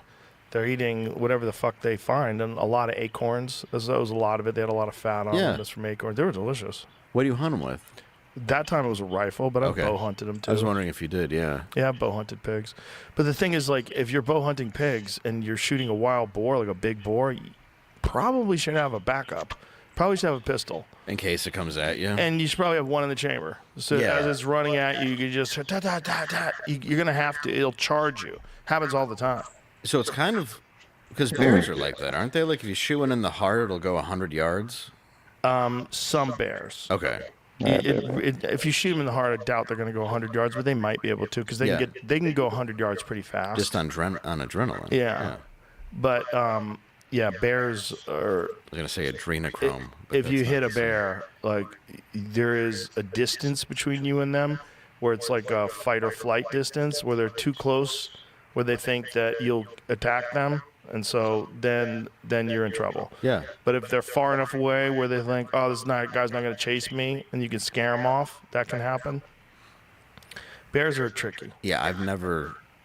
Well, we had one bear. Well, I mean, it wasn't hunting us. We were just up in what do you call them, the Smokies? Uh-huh. And it was just a vacation, and it says don't throw food off the balcony. So of course, the first thing my son does is throw a hamburger, and then all we can hear is the woods start moving, and we look down, and I'm like, "There's a bear," and I didn't know they climb. Uh-huh. So the thing starts climbing up the side of the house. And eventually we just kind of made enough noise or something that it went back into the woods. But I'm like looking around like, we have a gun, right? And he's like, I think we have one. I'm like, oh, that's good because there's a bear climbing up the fucking house, dude. It was terrifying. Yeah, if you have food left out, if you have garbage left out, once they've established that that's a place where they get food, they keep coming back. That's what I was, yeah.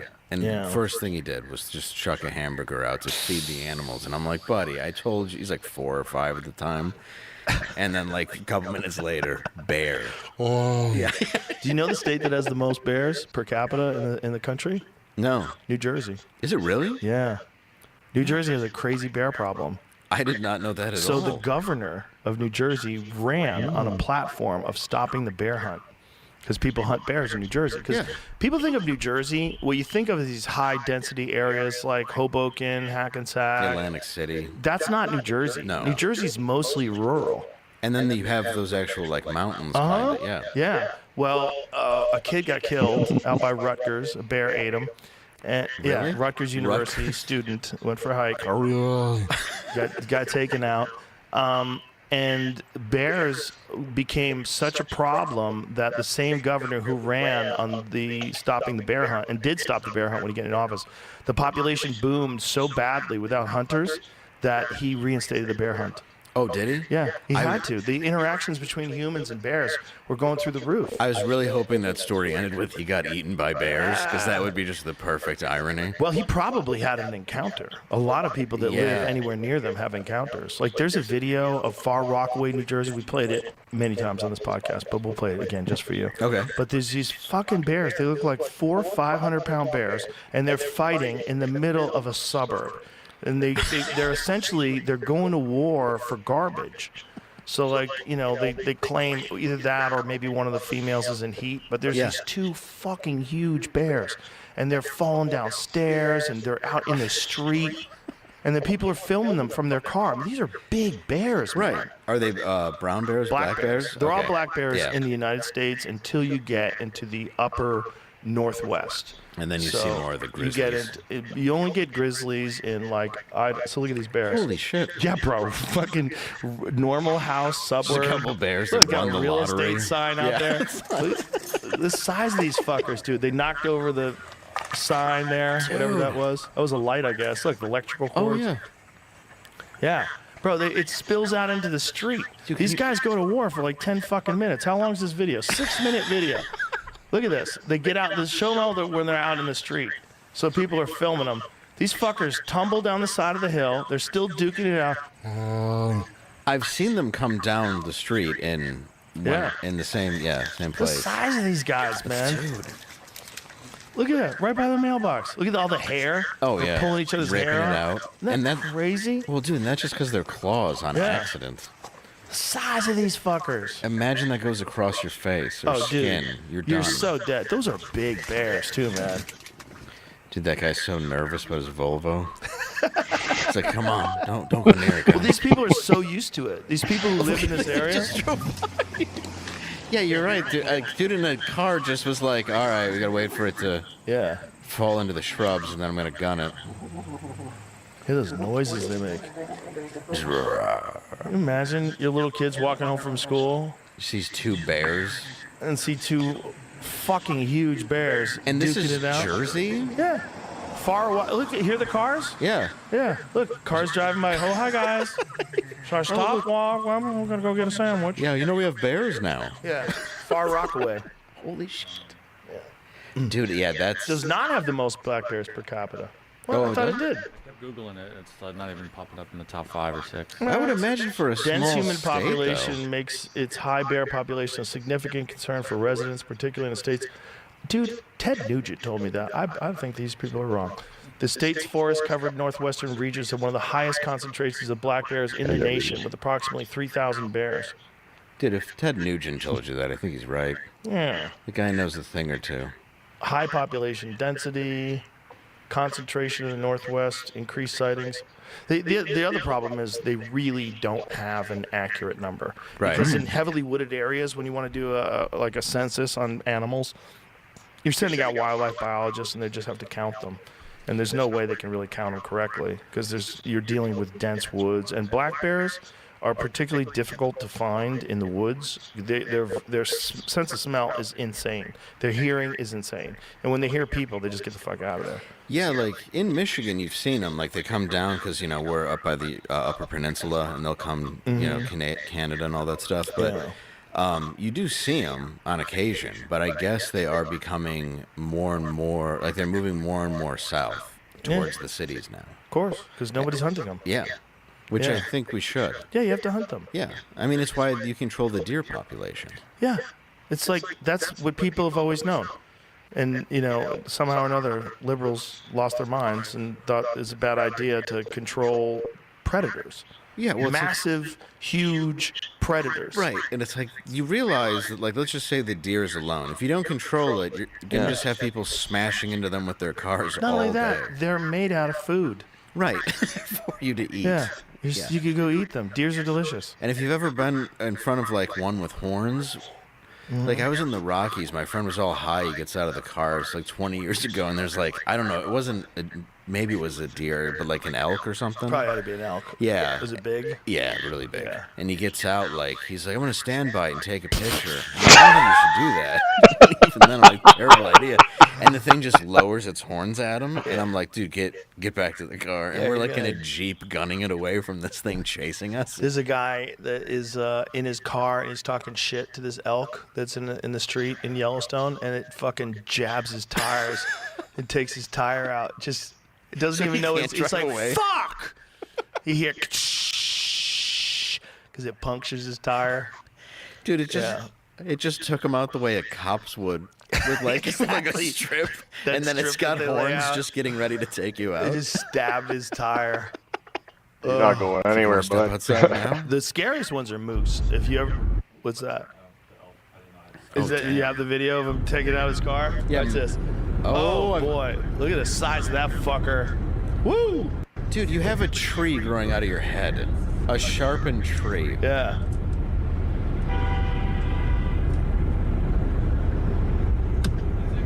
For the tire, like it knows it's looking, trying to poke it. I don't know if this is the one that cut the tire. The other one was coming from the other side. It was coming from the driver's side, and the driver was talking shit to it. But you get the point. I like that the driver was mocking an animal. But the real dangerous ones are moose.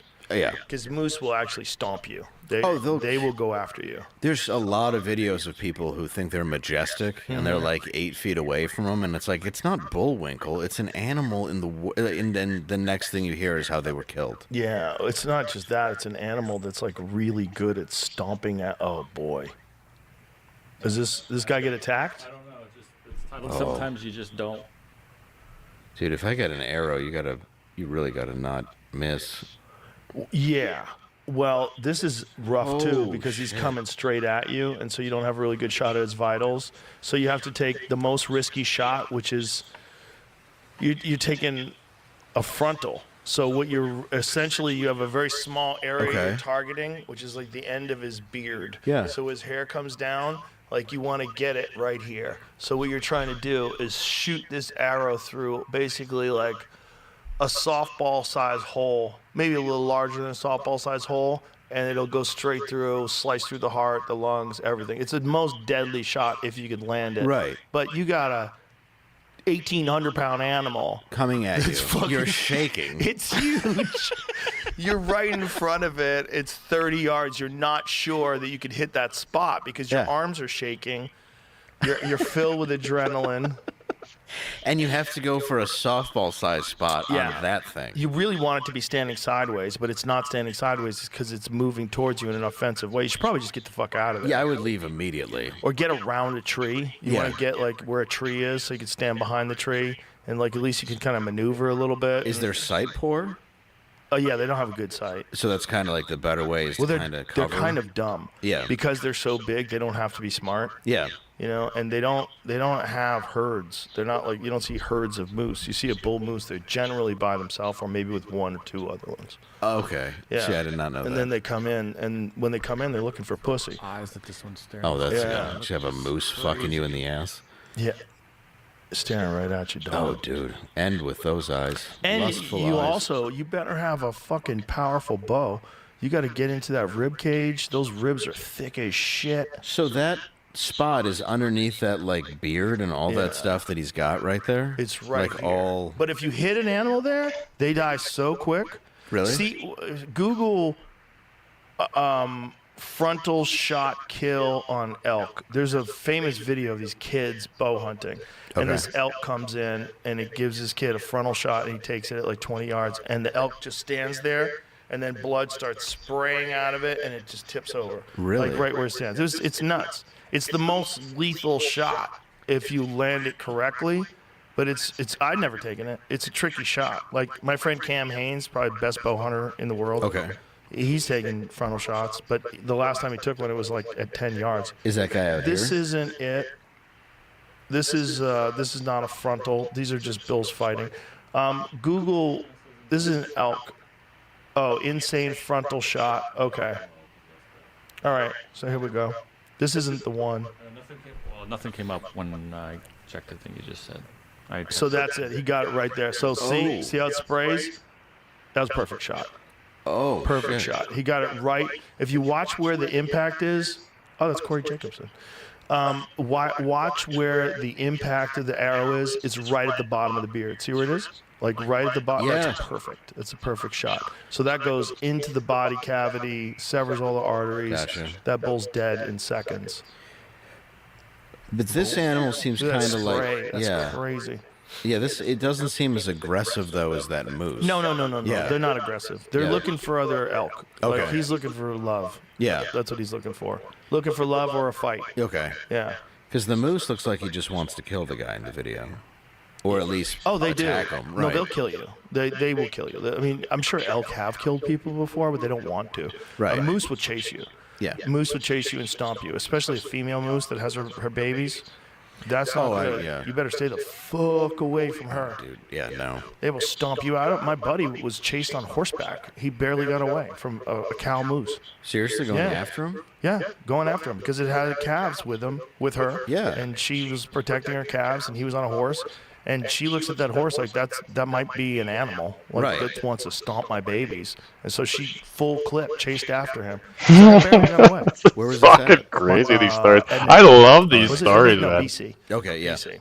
That makes sense. Yeah, that's crazy. Hey, I don't know. I'd be terrified if I had to try to make that shot at a moose coming at me that size. It's in a sketchy any shot. Capacity. It's a sketchy shot, and it depends on what kind of broadhead you have too. Can you do it with a gun? Oh yeah. Okay. Oh, with a gun you can shoot him anywhere. Yeah, I guess that's true. With a gun you go through the shoulders. I just didn't know if it was like maybe arrow length or the reason it sticks in or something. Maybe. No. So you could definitely do that with a gun. The thing about an arrow is you only have so much energy, like from a bow. So if like you hit one of those big shoulder bones, like you're fucked. It's not gonna kill the animal. It's probably barely gonna feel it. It's just so you have to be behind the shoulder. You have to, and then you know if you don't have enough power, if you center punch a rib, probably not going to get a lot of penetration. So you have to have a really powerful bow, and a lot of guys stay away from mechanical broadheads. They want like a really solid fixed blade broadhead. Right. It's a tricky kind of bow hunting. Yeah, that's cool though. You're bow hunting something that can kill you. Yeah, which is. That's Okay, we are at that's second standard deviation. That's why people like bear of hunting. the Daily View app. Daily View app's up here. Second standard deviation is down here. It is one of my favorite movies ever. I think it is time to look I'm for convinced a buy. Werner Herzog made that movie as a comedy. Oh, I think he did too. Yeah. I'm surprised. Like he says, the ending is not the real footage. No, there's no actual audio footage of that guy that's available. If you listen online, footage that says it is, it's not real. You can kind of tell they're acting. Like, he told the lady to destroy the actual audio. That's what I heard, yeah. The lens cover was on the camera, but there is audio, and it's a long audio because bears don't kill you; they just start eating. Right. Yeah, they just hold you down and eat you until you die.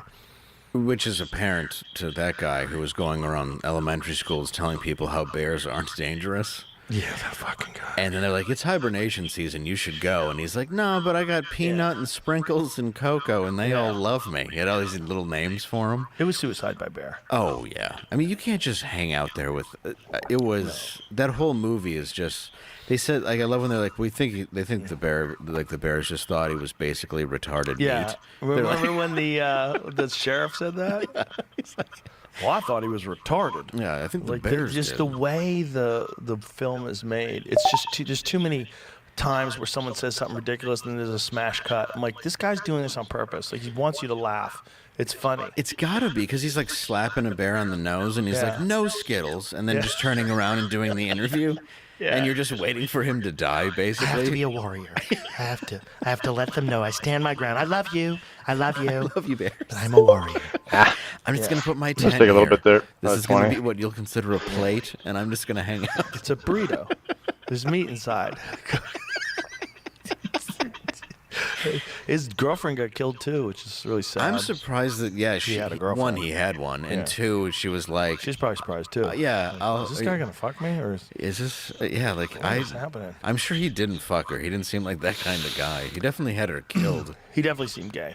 Yeah, it very. seemed like that was part of his dilemma. Like he wanted to be an actor, and that didn't work out for him. So he started getting notoriety by being a bear expert. Right. But he wasn't really a bear expert. No, he was just an idiot who would go into the forest and got protecting these bears. got really lucky. Forest Service won't protect them, you motherfuckers. I'm protecting these bears. You leave them alone. But that dude got some amazing footage, I'll tell you that. His footage was fucking incredible because he was living with them. Yeah. So he got footage that nobody else was getting, like high resolution, close-up footage of bear fights. He became really good friends with a fox. Yeah. Foxes are fucking adorable. They're like dogs, man. Yeah. They are the closest thing to dog. Like playful. Damn it. They play with you. They stole his hat. I knew that was gonna. I They knew would it. come hang out with him. He could scratch their head. Well, a lot of the people who find baby foxes and then just kind of raise them because the parents left them, that's amazing. There's a Instagram page that I follow, Bedu the Fox. Check this out. It's like a little tiny fox that this guy's raised. Yeah. And it's so adorable. It's so adorable. It's such a. This, It really this is it. cool to Here he see is. him. So this guy brings this fox with him everywhere. Look at that cute little fox. He's so cute. Yeah, they're adorable. But he hides under stuff. He's playful. Yeah. But this guy has this fox as a pet, and and to show the things where he's like cuddling with it, like look at it. Yeah, it's just a straight It's up his dog. little buddy. Yeah, it's like an adorable little dog. The except it's a raccoon fox. ones are kind of funny too, when it just like learns how to open the fridge Look, and he's take got all it your on a food. leash. He's walking Yeah, the he's just fox on a taking the leash. fox on But he has to put on a leash because the fucker won't come back. He's No. like, no, I'm free. He's like, this is where I belong. Yeah. He's just trying to run from the guy, but he's Look at on his a little leash. face. Aw. The huge ears and stuff. Incredible. That thing probably hears an owl farting a mile away. Like, look at his face. So fucking cute, man. Yeah, they really are. They're really cool animals. Yeah, and people have done this where they raise them, but yeah. I think it's look, he's making weird faces. Yeah, just I think it's one of those things where you have to be around them all the time, Yeah, I think if it's, I guess, I don't know, but if it's abandoned young enough to where it's attached to you, there's something there. Yeah, no, you definitely can raise them. People have raised them, but and people have raised coyotes that same way too. Oh yeah. But you have to be around them all the time because they're wild. Yeah. Like you're just tricking them into by constantly giving them food and attention, so they feel like they don't have to do anything else that they really feel instinctual about doing, like going out and killing a cat. Oh yeah. Well, there's a place called Oswald Bear Ranch. Oh, look, I he's went got to. a cat. This cute little fox is like half the size of the cat. He wants to play with the cat. It's adorable. The cat is not happy though. No. When you see a cat with its tail like that, that's a really pissed off cat. Well, the cat doesn't want to play with its owner, let alone whatever that thing is. Well, the cat looks like it's on SSRIs. Yeah, first of all. it is. Cat's fat as fuck. Yeah, it was actually male cat. Does not identify that way anymore. That cat's a school shooter. It's gonna go to the pound, shoot it up. Just gonna take out everybody at the pet store. Yeah. Just one after the other. The story of wolves, like how we turn wolves into dogs, is pretty fucking insane. It is amazing how we I do could've just blocked kind it. of I was have gonna- these, I was like, gonna click wolves in there. our house, but we made them cuter by just I knew that was coming, man. I Yeah, knew this that is my, fucking pop was my coming wolf there. I'm poodle, like, I should buy which it, is and then I just essentially what took it out. is. I should have left that It's run. incredible. I mean, $100 Well, by and then now. you get them down to like I have a King Charles Spaniel. You know what those things are? Yep. He's that. So big. that was He's the fucking good trade, but cutest thing on bad. earth. Yeah. Bad If execution. you go far enough back, that's a wolf. Oh yeah. Like, how did they do that? I have a King Charles Spaniel poodle. Ah. Yeah, and his name As is if a King Higgins. Charles Spaniel wasn't gay enough. Exactly. I had to make sure he wears bow ties, like a wolf would. Bow ties. Oh my Because whenever god, he get his that's haircut, they put him in a bow tie. That's adorable. And I'm just like, it's so cute, but it's also the gayest. Oh, that's adorable. But yeah, his name is Higgins, and he's the best dog. But he's small, and I've always had big dogs, and I kind of just like the fact that he's kind of small and just really wants to sit there. He just wants to chill. He'll go for a walk, but he's not dying to. The breed the furthest removed and physically characteristic by wolves is the Cavalier King Charles Spaniel. Yeah, That's it. mine's called a Cavapoo. That's the one I have. Yeah, I have a mix of that and a poodle. The Cavalier King Charles Spaniel, one of the most popular breeds in UK and US, probably because of their lapdog reputation. Yeah, they're adorable dogs. Oh, they're I so love sweet. I love him, and But that's the furthest removed physically and characteristically from a wolf. Yeah, it has I mean, he's funny. Like, he'll grab his toy. He's got this lamb, and he'll just, like, jump in the window at giant dogs and just start shaking it and, like, try to intimidate them. That's And funny. I'm like, you're in a fucking little bow tie. You look so gay. And He's probably everybody trying to stops play with laugh. them. Because my dog loves to play with Marshall, my golden. Dude, They're like he's very best playful. friends. Yeah, he's very playful. Yeah. Yeah, because we have, I'm just going to announce all the more dogs that I have and feel worse as this goes. A Havanese. What's that? It's like a little. We don't have the long hair cut on it, but you know those long hair, like almost show dogs. Okay. And it's just a Havanese. Oh yeah. wow! But we have the like top right corner. She looks like that. So that's the other dog, and she's the best, and she's insane. Like Look not. at that little face. Yeah, not the smartest dog you'll ever meet, and that's one of the things I love about her. Well, they don't have to be smart. You No. know? It's like rich kids on trust funds. They don't have to be fucking smart either. Yeah, they are the most privileged of the dog community. Yeah. Yeah, there's no doubt about Most it. likely to be a they them. Yes. That's all the they thems. They're not poor kids. No, well, we're the ones cutting off their balls and spaying them. Right. Yeah, that's they're true all. too. Right. They're all trans. Yeah, they're all a little angry at us. My dogs have their balls. Oh, do they really? Always. Yeah. I don't fix my dogs. See, we had already had them fixed when we got them. I had a really good vet when I first moved to LA, and I always thought you have to fix dogs. Yeah. Because you're like Bob Barker. Spay and neuter your pets. Remember? Yes. Bob Barker would Oh, say that yeah, after because- the end of every show. Yep. Turn your pets trans. How about just That's right. don't be an irresponsible dog owner and let your dog have puppies that nobody wants? How about you just be a responsible dog owner and let your dog have its natural fucking hormones? Yeah. Because when you cut their balls off, they get tired. They get depressed. They have no energy. Testosterone's There's gone. testosterone's Yeah, gone. gone. What happens to people when their testosterone goes? You get depressed. Yeah. You get depressed and you have no energy. That's the same shit that happens to your dog. Yeah. Yeah. Yeah, and that's why he's in a bow tie. And my vet he told me that. I was like, I can't believe it. He goes, look, nobody wants to hear it.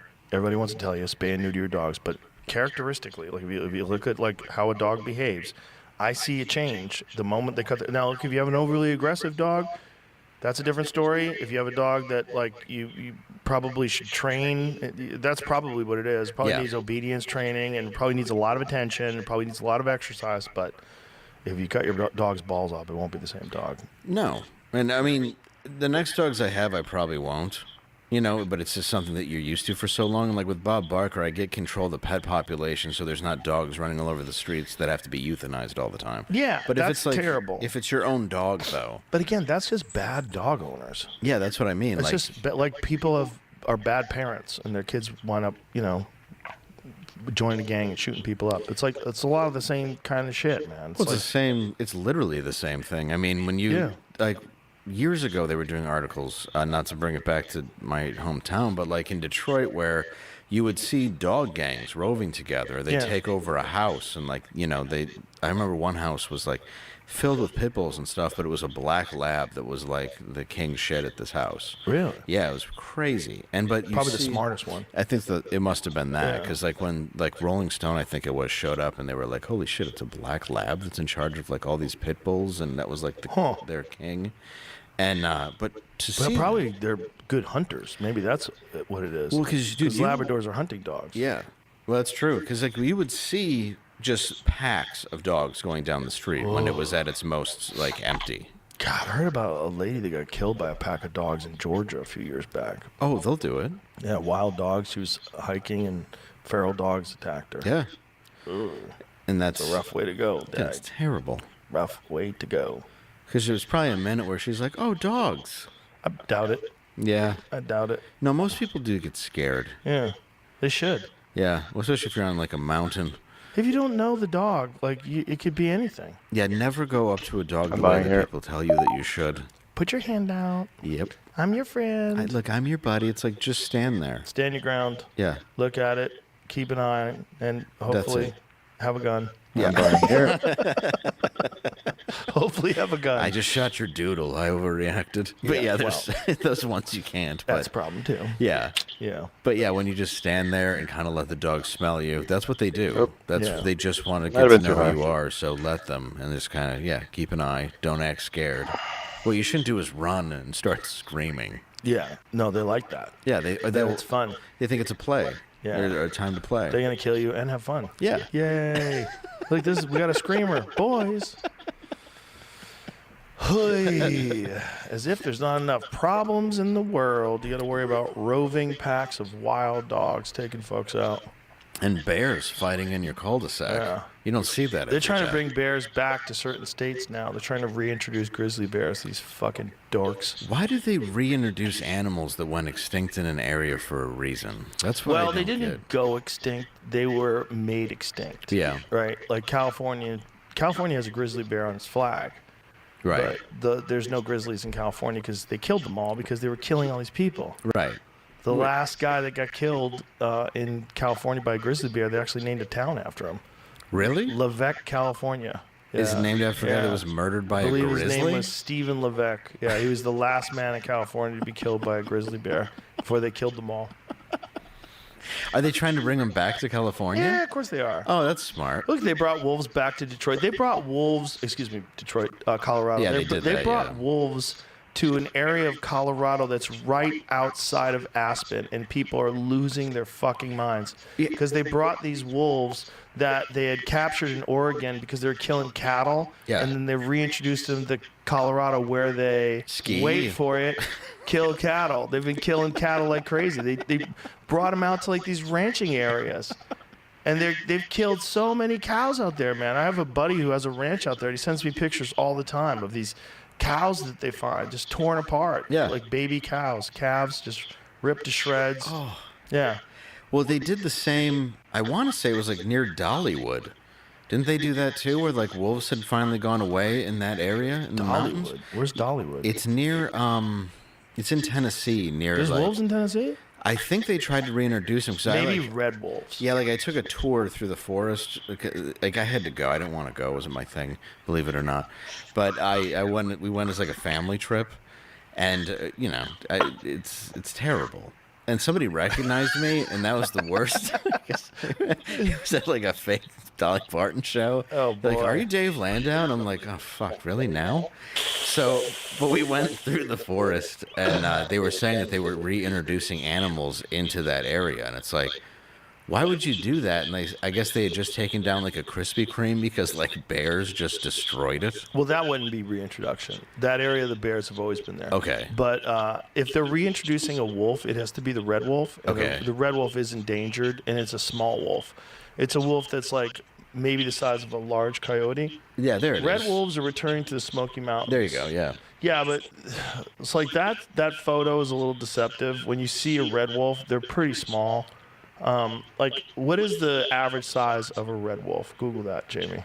Yeah, like that picture of the bear walking, we saw that a lot, just walking down, like while we were there. Oh, you're going to see a lot of bears. And they'd in be like Tennessee. 50 to 60 pounds. Yeah, they'd be like tumbling like cubs and stuff Yeah. down the road. That's like a red wolf is probably, it's a 50-pound animal. It's Okay, not- so they're it's- not a gray wolf. This is danger now, I think. Terrifying. Maybe. Yeah. They're big. Yeah, I would not want to go. I don't know. That's a scary animal. Anytime I've seen one, they just don't look friendly, and I don't.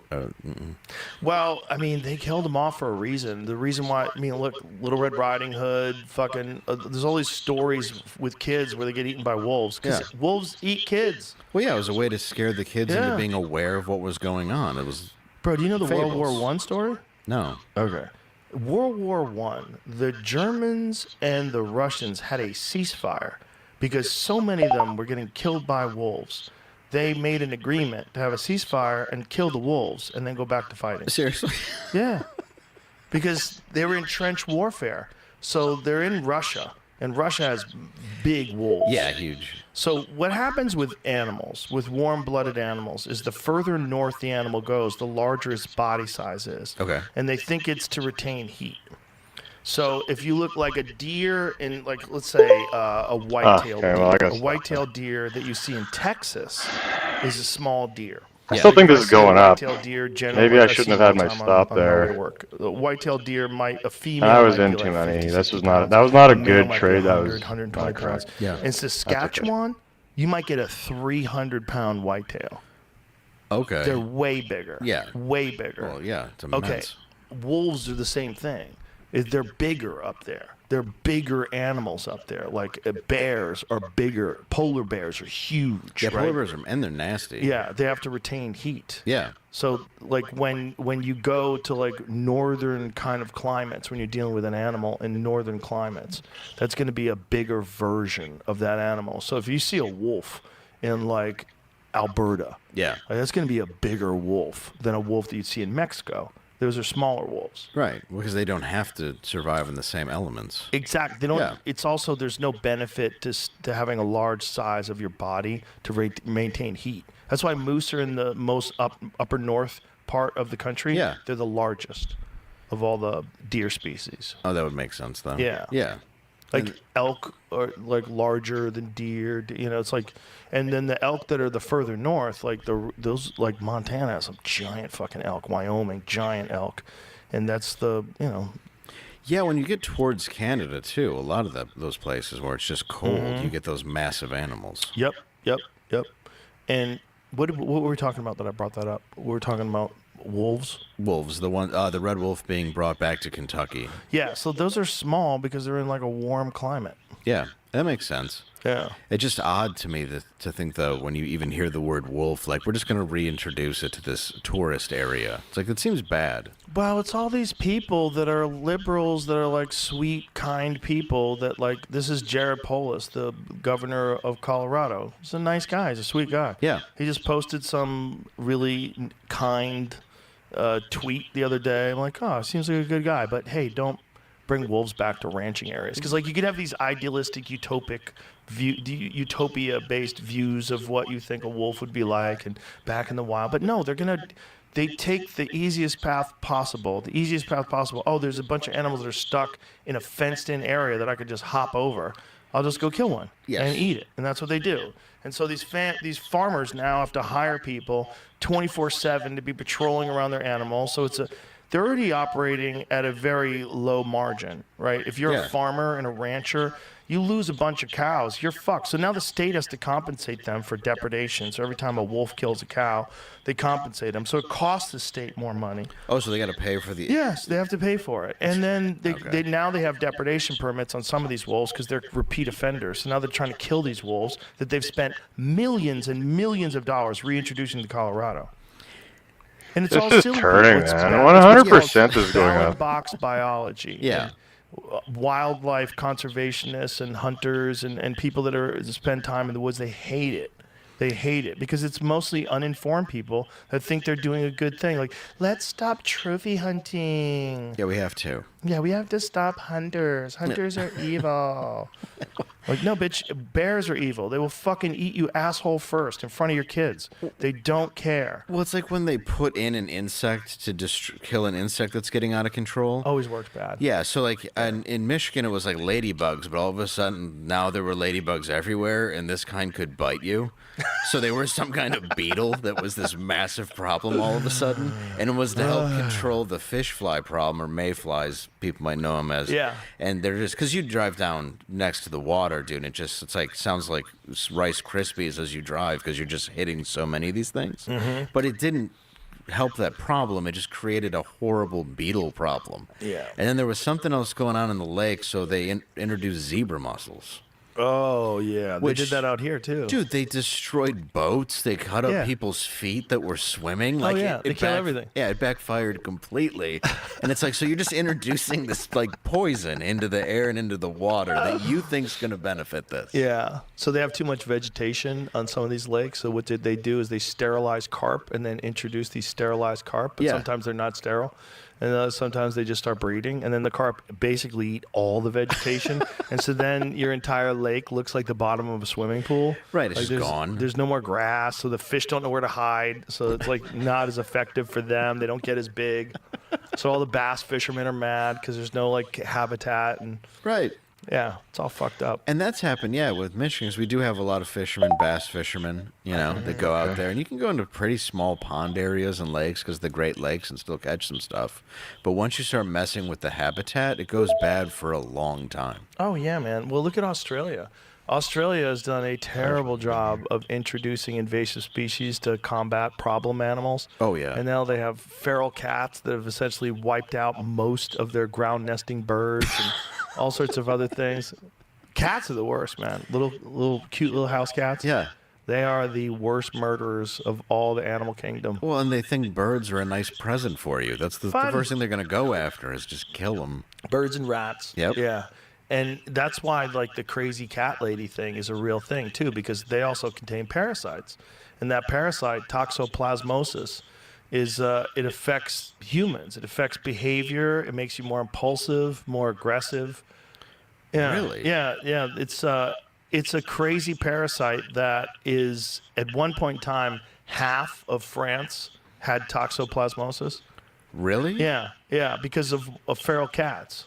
Maybe it might have been half of Paris or half of France. I don't remember. But a large in rural areas where you have a lot of feral cats. Oh, okay, I don't know if it was like rich Have you ever areas. known people that have like outdoor cats? Yeah. And they're very irrational. Yes. Mark Maron. Those Yes. people, Yes. those people probably have toxo, which is why they're behaving weird. Yeah. Why was? Yeah, that's what's going on. It's like, I guarantee if you test it, I might have it. I had a feral cat. I've never had a feral cat, but I've definitely had ones that would stop by the house. I had a feral cat. Yeah. A friend of mine, and her boyfriend rescued a bunch of kittens that were underneath this building, and it was in Santa Monica, and she said, "Do you want a kitten?" He was so cute, and I took him in, and I actually had to stay with this cat for like days in one of the rooms of my house. Because, like, when I picked him up, he would purr and he'd be sweet. As soon as I put him down, he'd hiss at me and jump and leap away. He was wild. Like claws and everything? Yeah. It took forever for me to just calm him down. And then after a while, I could just come up to him and pick him up. Like, when he was a full-grown cat, he was totally my friend. But no one else could pet this cat. Yeah.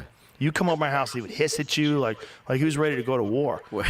It was crazy. But I would go, no, dude, he was just wild. He's wild. And I'd pick him up and he'd start purring. But he would purr like no other cat would purr. Because when he knew that you just loved him and that you weren't going to eat him, when I'd pick him up, he was so happy to be held. He was so happy to be pet. But then as soon as I put him down, he would look at me sketchy and run away.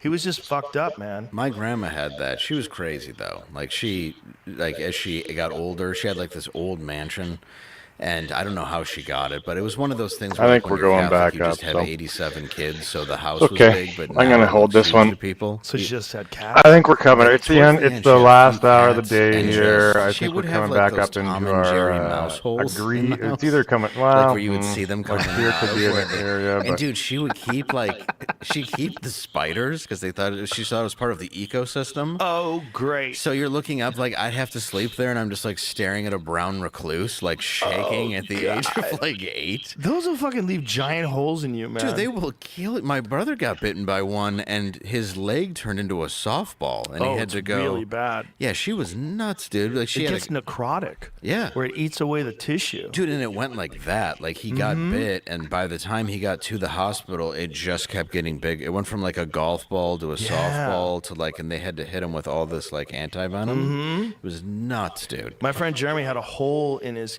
thigh where he had to stuff gauze in it because it was constantly oozing. Yeah, that's what it is. Like it starts chewing away at your skin. Yeah, it eats it necrosis. Yeah, I my get brother up just here starved soon from here. it. Dude, it's Once this disgusting. gets up into, Brown recluse well, a little bit is more, a little bit dangerous, more, a man. little bit more. But she was nuts. She had like a casino in her basement that she ran.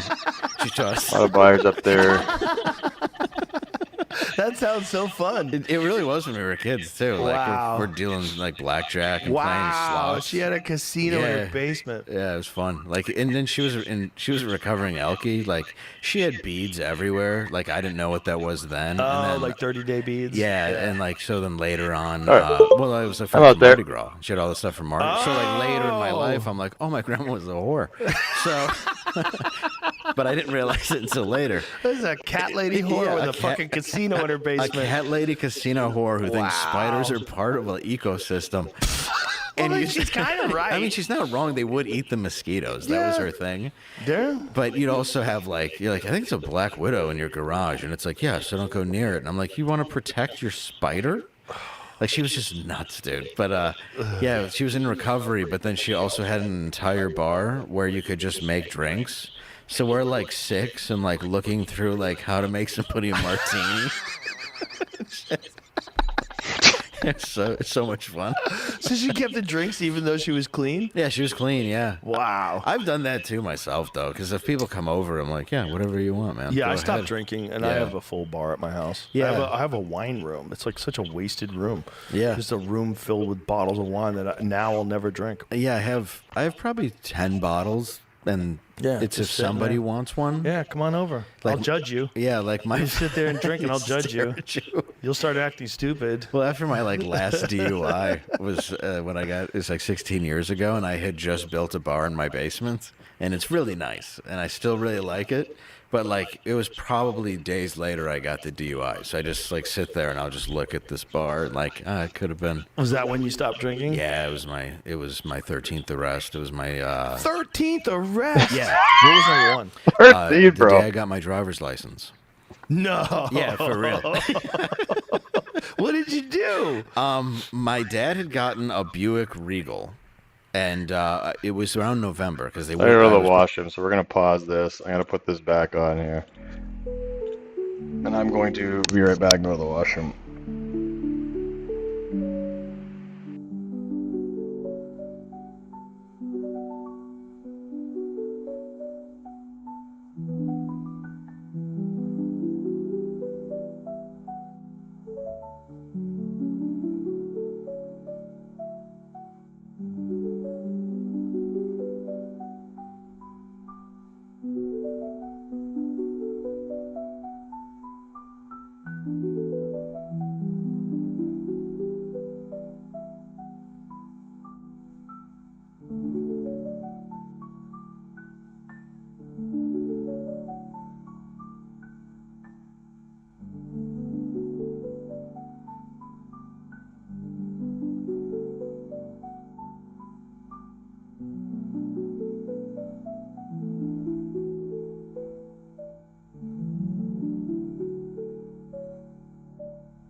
Casino Regina Show Lounge is pleased to announce Ultimate Escape, a tribute to the music of Journey, September 26th.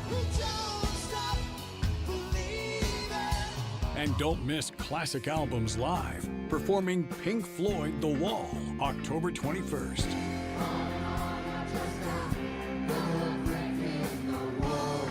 Book your tickets now at CasinoRegina.com.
Let your music taste shine with Premium.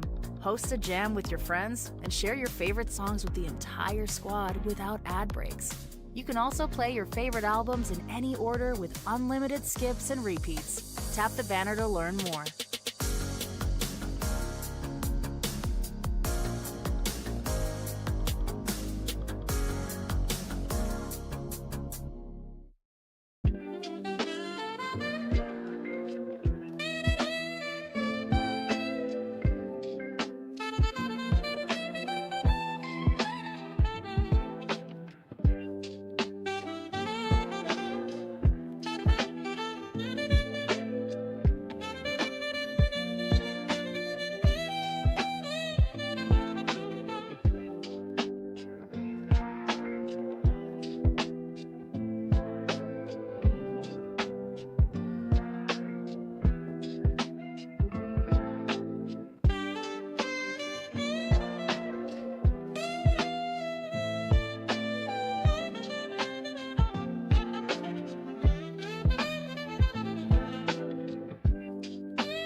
Houston Pizza's got lots of real good food. You want good value, they understand.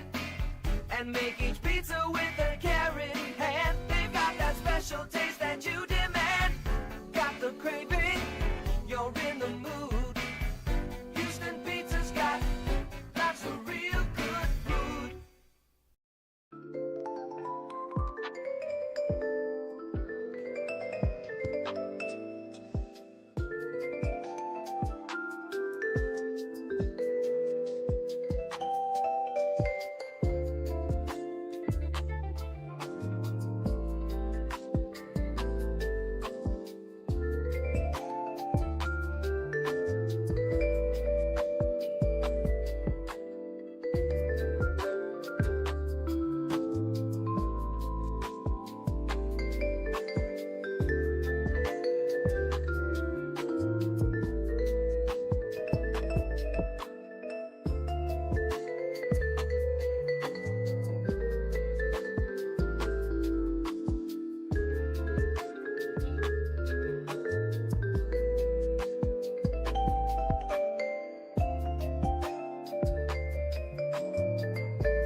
Casino Regina Show Lounge is pleased to announce Ultimate Escape, a tribute to the music of Journey, September 26th. And don't miss Classic Albums Live, performing Pink Floyd The Wall, October 21st.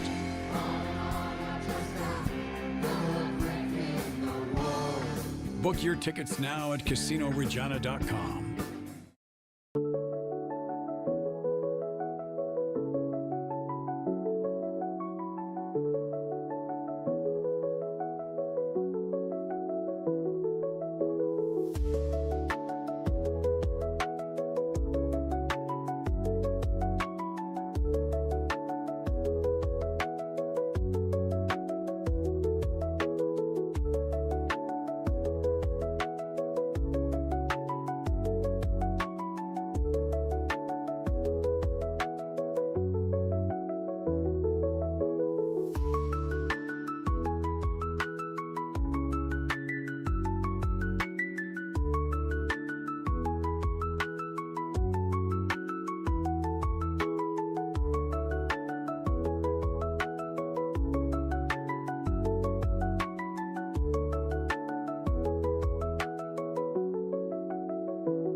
We're back. We're back.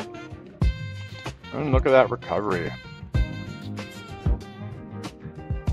100% thought this was going to happen. And it did. Pull myself out of the debts. I'd be up $400 or $500, you know. I have to recover that, so. With these survivors, Alright, I'm turning this off. I'm going to listen to Mr. Rogan again. It's just fun. Born in June, but they wouldn't let me get my driver's license because my grades were so bad, and we were having a family reunion. So we had everybody at the house. My dad, we thought, was doing a little better, and we all went out to eat. And I'm like, hey, can I borrow the car? And he's like, yeah. So we get home, and my aunt had blocked the driveway thinking that I would probably end up taking the car and, like, her son out, who was from Arizona. And the one side of my house was the house, and then the other side was my neighbor's lawn with a small pine tree and, like, rose bushes and stuff. You just drove through that. Yeah, I figured if I gingerly did it, it would be all right. Dude, I fucked up her lawn. I go and pick up my friends. We go down 8 Mile to this place called Piccadilly where we'd have this guy named Spider by. And he was fucking great. He was this like homeless dude who just was like, he always go, I'm Spider with a Y. And he'd do that. And then he was total pervert. He'd be like, he would seriously offer to like, he'd be like, I'll jack you off too. And we're like, we just want the beer, but we do appreciate it. Really, but thank you. So like, he'd always be like, somebody's got to come in with me to pick it up. And we'd be fighting if we had to get out of the car to go walk with this guy. So we just bring the beer in. We're driving around. We start giving lawn jobs. You know, like we did leaf pile fires because everybody would like rake their leaves into the street. Mm-hmm. So we started doing those, you know, fun, good old fashioned arson. But usually it would stop pretty quickly. Somebody would run out with like a garden hose and, you know, right. It totally was innocent until the one time it wasn't. But we were driving around, we went to some parties, smoking weed, all that shit. And finally I get up on this one guy's lawn after party. He's got a Beamer 5 Series. And I got my Regal, my dad's, which it had a V6 turbocharged, which for a Buick, it wasn't bad for 98. But I got on this dude's lawn. I see him sitting in his Beamer. And for some reason in my head, I'm just like, this guy's just going to sit here and take it. So I just start giving him a lawn job. I'm doing donuts. You can hear grass hitting his car. We get in a high-speed chase with this dude. Like, dude, I mean, God. like French Connection style.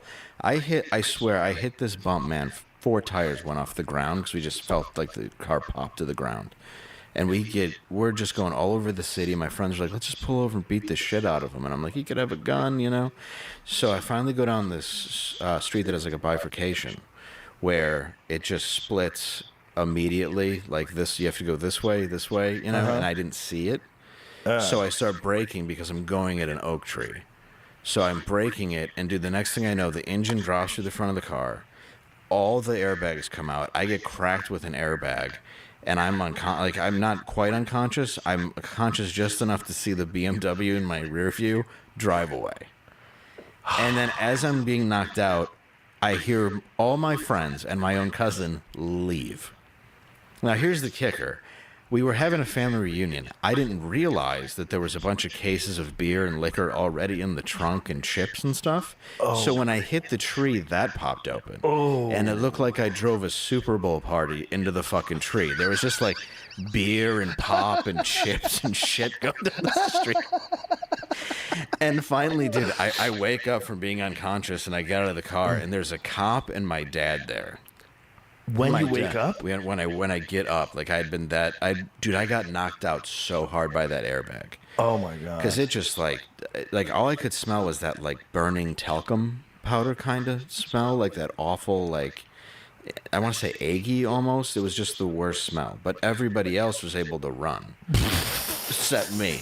So it looked like I just did it. So I get out, and I remember I look at my dad, and my dad was not violent. He was in now, but he was never violent. But I just look at him and I go, Dad, I'm okay. And he goes, great. And he punched me in the face so hard that I hit the ground and was knocked out for the second time that evening. Oh, no. Dude, he cracked me harder. He gave you a second concussion? That night. And I wake up. That's not good, no, Dad. Dude, no, he was pissed. And I get it. Yeah, but... yeah, but then I wake up, and the cop's got a light on me. And I swear to God, the cop goes, he's waking up if you want to hit him again. It's the first thing I hear. Wow. And I'm like, you guys, I'm really in a lot of pain. Here, my dad like apologized, but he's like, "Look, like, what the fuck is wrong with you?" He was just furious, and Right. I had already been getting into dope and stuff, and he was getting pretty pissed with Damn. me. But That I was got arrest number 1. Dude, DUI, and I got 6 months suspended license. Wow. I went in front of a referee, is what they called it for juveniles, at Coleman A. Young Municipal. They gave me 6 months suspended license. Did you have to talk your way out of it? Out of being arrested? I mean, like... That? No, my dad, I remember I was going to school one day, and he goes, I just got the bill for the car. I was like, yeah. He goes, it's $13,980 here. And I go, what? I don't have that money. He goes, just show people so they know how proud I am of you. I was like, thanks, Dad. Wow. But he was furious. I would And- imagine. But he let it. I mean, he let it go after that because we had alcoholism in I our just family. can't believe that you were doing donuts on this guy's lawn right in front of him. Oh, dude, we did so much shit we shouldn't have done back then. Was it just the crew you were hanging with? Yeah, like it was fun. Like we all just kind of wanted to be thugs. It was a little sad. Well, it is Detroit. Yeah, you want to be like you're in the suburbs, sort of. Like my house was in the Don't suburbs. but destroy you're it. literally 3 minutes from the most violent part of Don't America. destroy at it. Where's the time. ball? So you're on the border of the east side of Detroit. So it's not like you can't hear gunshots, and you know what I mean. It's like you're every drug and Now every it's not gonna party, go anywhere, You're going down to Rex. raves and warehouses that are owned by like the Russian mob. Crazy Really? shit. Oh fuck yeah. Wow. Dude, yeah, like when you're like 18? Oh yeah, 17, 18, 16, all that, all those years, dude. Like 99, 2000, huge rave culture. And then when the new mayor came in, Kwame Kilpatrick, who ended up getting arrested and put in jail and then Trump pardoned, he started the Detroit Electronic Music Festival, so he capitalized on that. Really? Yeah, do you remember when Ford Focus Ford put out the Detroit Electronic Music Festival Focus? No. Dude, it was basically a car designed for people on ecstasy. Like, the whole thing was speakers. Really? Yeah, if you can find it. It was the Detroit Electronic Music Festival Focus. And the car So it was just had a crazy sound system in it? Yeah, because the car is a piece of shit, so the whole thing is just Wait, speakers. wait. And that way they would Wait. do the ads, it was Wait. almost like, you go into are you Wait. on E? Well, this car is great. It's got huge cup holders for your water. It's got great sound, you know. Oh, that's hilarious. Yeah, like they were capitalized on it. And Hollywood did a little, because that's like when the movie Go came out, and a lot of these movies that were almost. It's with Go is the one where they're Find all that car first. Find that. they're all trying to get ecstasy in it, and it's just it's like Katie Holmes and all these other people who are like, some are different stars and some are, okay. and they all kind of mix together in this one night, and they're all just going to different raves and parties. Oh, I never And the saw that. whole thing is about E. I'm trying to think of his name. You'd know him from The Store. Plays a bouncer in it. Vince Vaughn? No, not Vince. He's not really an From actor. The Store? More of a comic. He used to work with Schimmel, or not Schimmel. God, what is his name? Blonde hair, older dude. Jimmy Schubert? Yes. He plays a bouncer in it, yeah. Jimmy's the best. Yeah, he's great. I did last comic with him, and he was super Good dude. cool. Yeah, I've I like known him a Jimmy lot. for 35 years, I Yeah. think. 30 years? Somewhere in there? Yeah, he's a good dude, and he Very played good he dude. played a bouncer in it. Yeah. So yeah. Where's that car? Did you find it? Well, I found it doesn't show. I wonder how much they've scrubbed it, but if it's like the Detroit Music I found Festival, this like 2001 article, but it's called a Ford Focus for the Electronic Music Festival, and the way Futura.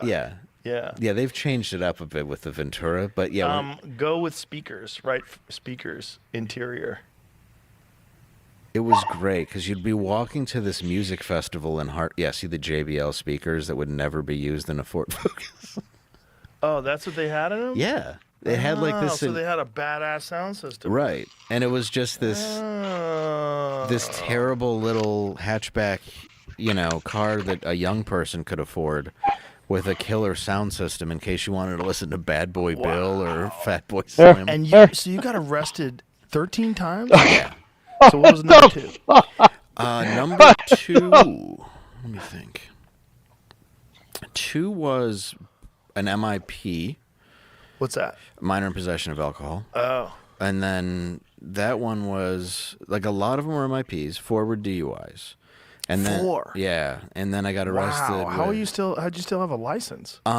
most of it was as a minor, and then by the time I got my one as an adult, it had spanned enough to where in 2009 when I got arrested my last time and I decided to get sober, they couldn't technically put me in prison, and I didn't want to go because I didn't want to spend my days getting titty fucked by the Aryan Brotherhood. I know how I look. So I got clean, but yeah, that one was the one that I took real seriously. So what they did was they put an alcohol tether on my leg that would monitor if I was drinking and a breathalyzer in my car. So I would I'd have to blow start my car everywhere I went, and my friend Rob had that. It would take 3 minutes before he could start his car. Dude, it sucked. And now they take pictures of you and stuff, but that one, it would go off as you drive. So you're driving and I remember one time a truck was jackknifing and then it's so I'm trying to dodge this truck from hitting me in the Grand Rapids snow while blowing my car so it doesn't stop. No way. Swear to God. They're so dangerous. And I'm going around the country. I didn't know they did it while you were driving. That's Dave insane. Loudon was so they prove hilarious. you're not drinking, Bro, so every what 15 in the minutes fuck? it goes off at random, but you can't I time love it. somebody that's fucking got Yeah, that's when stories people are like like, can't you have this. somebody else I blow? used And to it's do like, this well, no, crazy because you'd be shit. I like, realize hey, it can I drink and okay drive? now. And you just sit shotgun. I'm like, yeah. But yeah, you have to blow the whole time you're driving. So that's what sucks about it. So you have this constant thing, and I was double jeopardy because I was a road comic. So in 2009, yeah, dude, I'm going into these bars and nightclubs, and I'm like, hey, do you have a phone jack I could use for a few minutes? And they're like, yeah, why? And I'm like, I got this ankle monitor, and I got to plug it in somewhere to a phone jack so they can download to make sure I'm not drinking. So I'd be in a bar, dude. Standing next to a phone jack. With my fucking ankle. Oh, my God. Attached to the wall. While they downloaded my alcohol blood. How long did it take? So it has a modem? Yeah, it would light, so it would let you know when you were done. And it would do it through the phone lines? Yeah, at that time. Wow. I'm sure there's something more high-tech now. This was 2009, but you had to have a phone jack, and I'd have to call my probation officer and be like, this is the room I'm playing. I'm in a bar. I was allowed to be in a bar, but if anybody spilled anything on me, right to jail. Oh, boy. Because, if I had any bit of... I had to use Tom's everything, all natural stuff, because anything could have alcohol in it. Oh, wow. So, I couldn't touch anything on the off chance that it would set off my monitor. That's crazy. You know what's really crazy? If you eat poppy seed bagels, you can get popped for heroin. Yeah, when you take a drug test for your job. Isn't that nuts? Yeah. A poppy seed bagel. Dude, it's... A nice, delicious bagel, and you get popped for heroin. What's amazing is you have nothing else in your system but heroin. I'm a teetotaler. Yeah. Right. What's in your tea? Yeah. What are you doing with it? Oh, yeah, they tell you don't eat poppy seeds. Any poppy seeds before you go in for a drug test. I wonder how long poppy seed bagel stays in your system. Oh, dude, I did drug test too. That sucks. I never did the heroin one. I didn't eat a lot of poppy seeds, but I did buy a fake dick that they caught me with. You had a urinator, a whizzinator, is that what they call it? It's called a whizzinator. Yeah. Yeah, it's... That's hilarious. Because they caught you with the fake dick? Yeah. How'd they catch you? It was darker than me. I'm not kidding. Oh, boy. I bought the one... I thought they'd be behind me. They weren't? No, they were right here. And because they know about the fake dicks. Yeah. And I'm just like... just going to squeeze these balls from some urine I bought off of a nerdy kid like R. Kelly. I got one for you. What? I know a guy who, to pass a steroid test, yeah, he was clearly on steroids. He was a fighter. Yeah. He injected someone else's urine into his bladder. Oh, God. Oh. Yeah, so he got some bro science doctor in the fucking men's room shoving a large needle of piss into his bladder, and then he pissed out somebody else's piss. Oh, God. Did it work? Oh, yeah. Oh, yeah. Hats off. I mean, that's dedication. Basketball player came back pregnant when he took his drug test. Stop barking, Rex. Using pregnant girlfriend's urine. That's hilarious. Rex. So what are they testing him for that he's worried about other than weed? Is it weed? I'm guessing weed because it's a... If it was 2020 in Ohio, it was still illegal. Plus, I don't think you're allowed to use it. Wow. If you're on the team, but it was illegal then, so they were probably still. Which it's never been. I mean, for most people, I should 2 year say. suspension. International drug test. In So your he's trying to play prime. basketball in Bosnia. Is that what it was? Oh, as a naturalized player. Well, I wonder what they were testing him for. I wonder what drugs they were actually testing him for. What are they worried about finding? Yeah, because I bought, what was it called? Urine Luck? They That don't didn't want- work? Steroids and stuff, I guess, but Jesus Christ, if I'm running a professional basketball organization, I want people on steroids. Oh, I'm want not them, testing anyone for anything. I want them unless- recovering. I want them playing better. Yeah. The whole steroid thing is so weird. It's because it's just science. They figured out a way to make humans perform better. So are I'm we sorry, Joe. supposed to use some They science? know how to You make can the use humans perform creatine, better. However, which at one point in there's time, they used to treat severe creatine like it was steroids. downsides on the back end In of the it. 1990s, it was like you're taking creatine, you're basically taking steroids. Well, it was because of the Mark McGuire, Jose Canseco thing. Right, I think that was a little later. Wasn't it? I remember it was part of it because they were like, they're on creatine, and everybody's like, are you sure? No, they were on androstenedione is what Is he was that what trying it to say, was? but it wasn't. Yeah, bad. it was on steroids. He was Yeah. on hardcore shit. Well, because he got big. McGuire went from like a farm boy Mm-hmm. to looking like one of the Looney Tunes characters from Space Jam. Like the dude was just fucking stacked. Just a home run There's after a home video run. of McGuire hitting a home run, and as the bat is contacting the ball, you see the bend to the bat because he's so strong. He's whipping the bat so hard that it's bending in the air as it contacts the ball. And it's See if you can wood. find that photo. Yeah, it's ash. It's like a very dense wood. Yeah. And he's whipping it so hard it has a bend like a bow, like a bow and arrow, and it's connecting the ball like perfectly on the sweet spot. Look at that. Look at the fucking amount of bend in that bat. Dude, that makes That's no not him 'cause it was sense. on the Giants, but Well, that's somebody else, but look at the one above it. Oh, the one right there, though. That's the McGuire one I'm talking McGuire's about. right It's there. right there. That's it. a Ben bat. That's it. No, right there, Jamie. It looks like he's Click doing on the it. spoon trick. Okay, whoever it is, but look at it. That's what I'm talking Oh, about. no, you're right. It's so when not a him. guy is swinging at full clip, that's what happens to the bat, which is crazy. Dude, that is completely roids. That's him. Oh my God, that's nuts. Look at that Dude. bat. It looks like it's made out of rubber. That's so crazy. Imagine the fucking force your body has to generate to do that to one of those bats. And meanwhile, Pete Rose never gets inducted. I know. Dude, I met him. I liked him. I know. That didn't make any sense. He's No. just gambling. It didn't hinder his play. No. I mean, there was some concern that maybe he bet against his team. That's what it was, yeah. Yeah, he probably did. Yeah, he says he didn't, they're going to but allow him in, or he's going to be eligible, I believe. yeah, I figured. Posthumously, though. Yeah, I figured. Yeah, that's what they were gonna do. Yeah, but that's not cool. Like, No. he's dead. He should have done it while he's alive. No, and he'd been around sitting in the MGM in Vegas signing shit for a long time. And he was you a know. great player. Yes, he was. He's amazing. I mean, just because a guy does something like that doesn't mean he didn't do amazing things playing. And that's what it's supposed to be all about.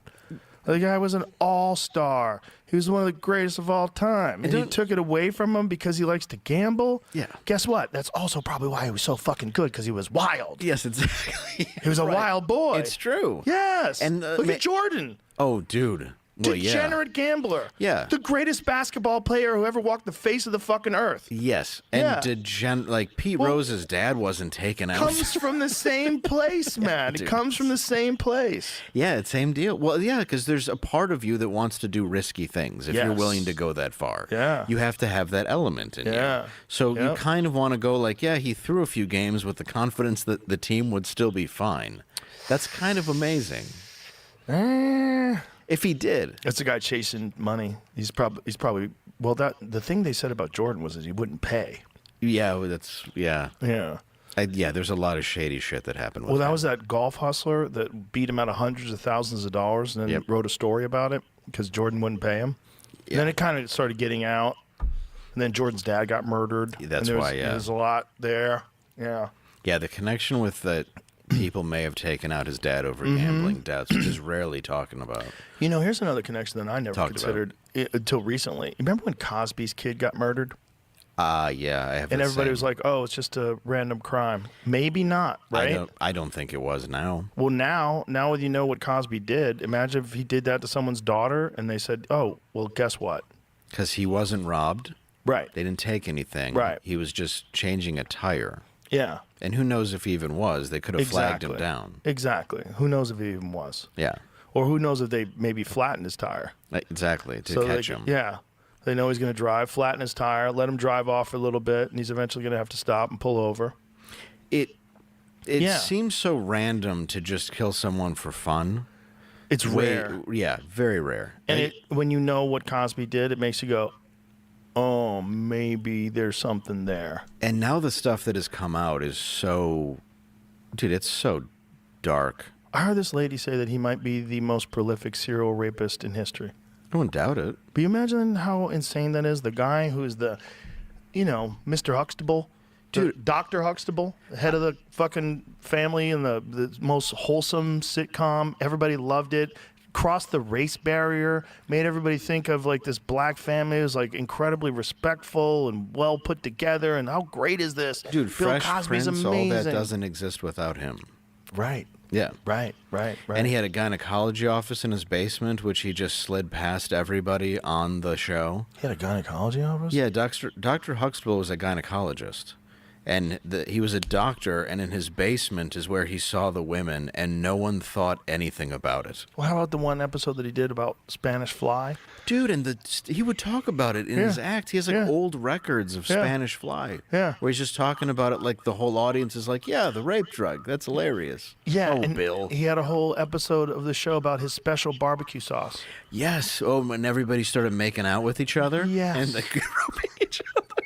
How crazy is that? Well, did you ever see the Cosby Mysteries intro? No. It's a pill going into a martini, and then it just says Cosby Mysteries. Like, what? Yeah, I think he was more deviant than we actually realize, and was leaving these like little like taunting breadcrumbs.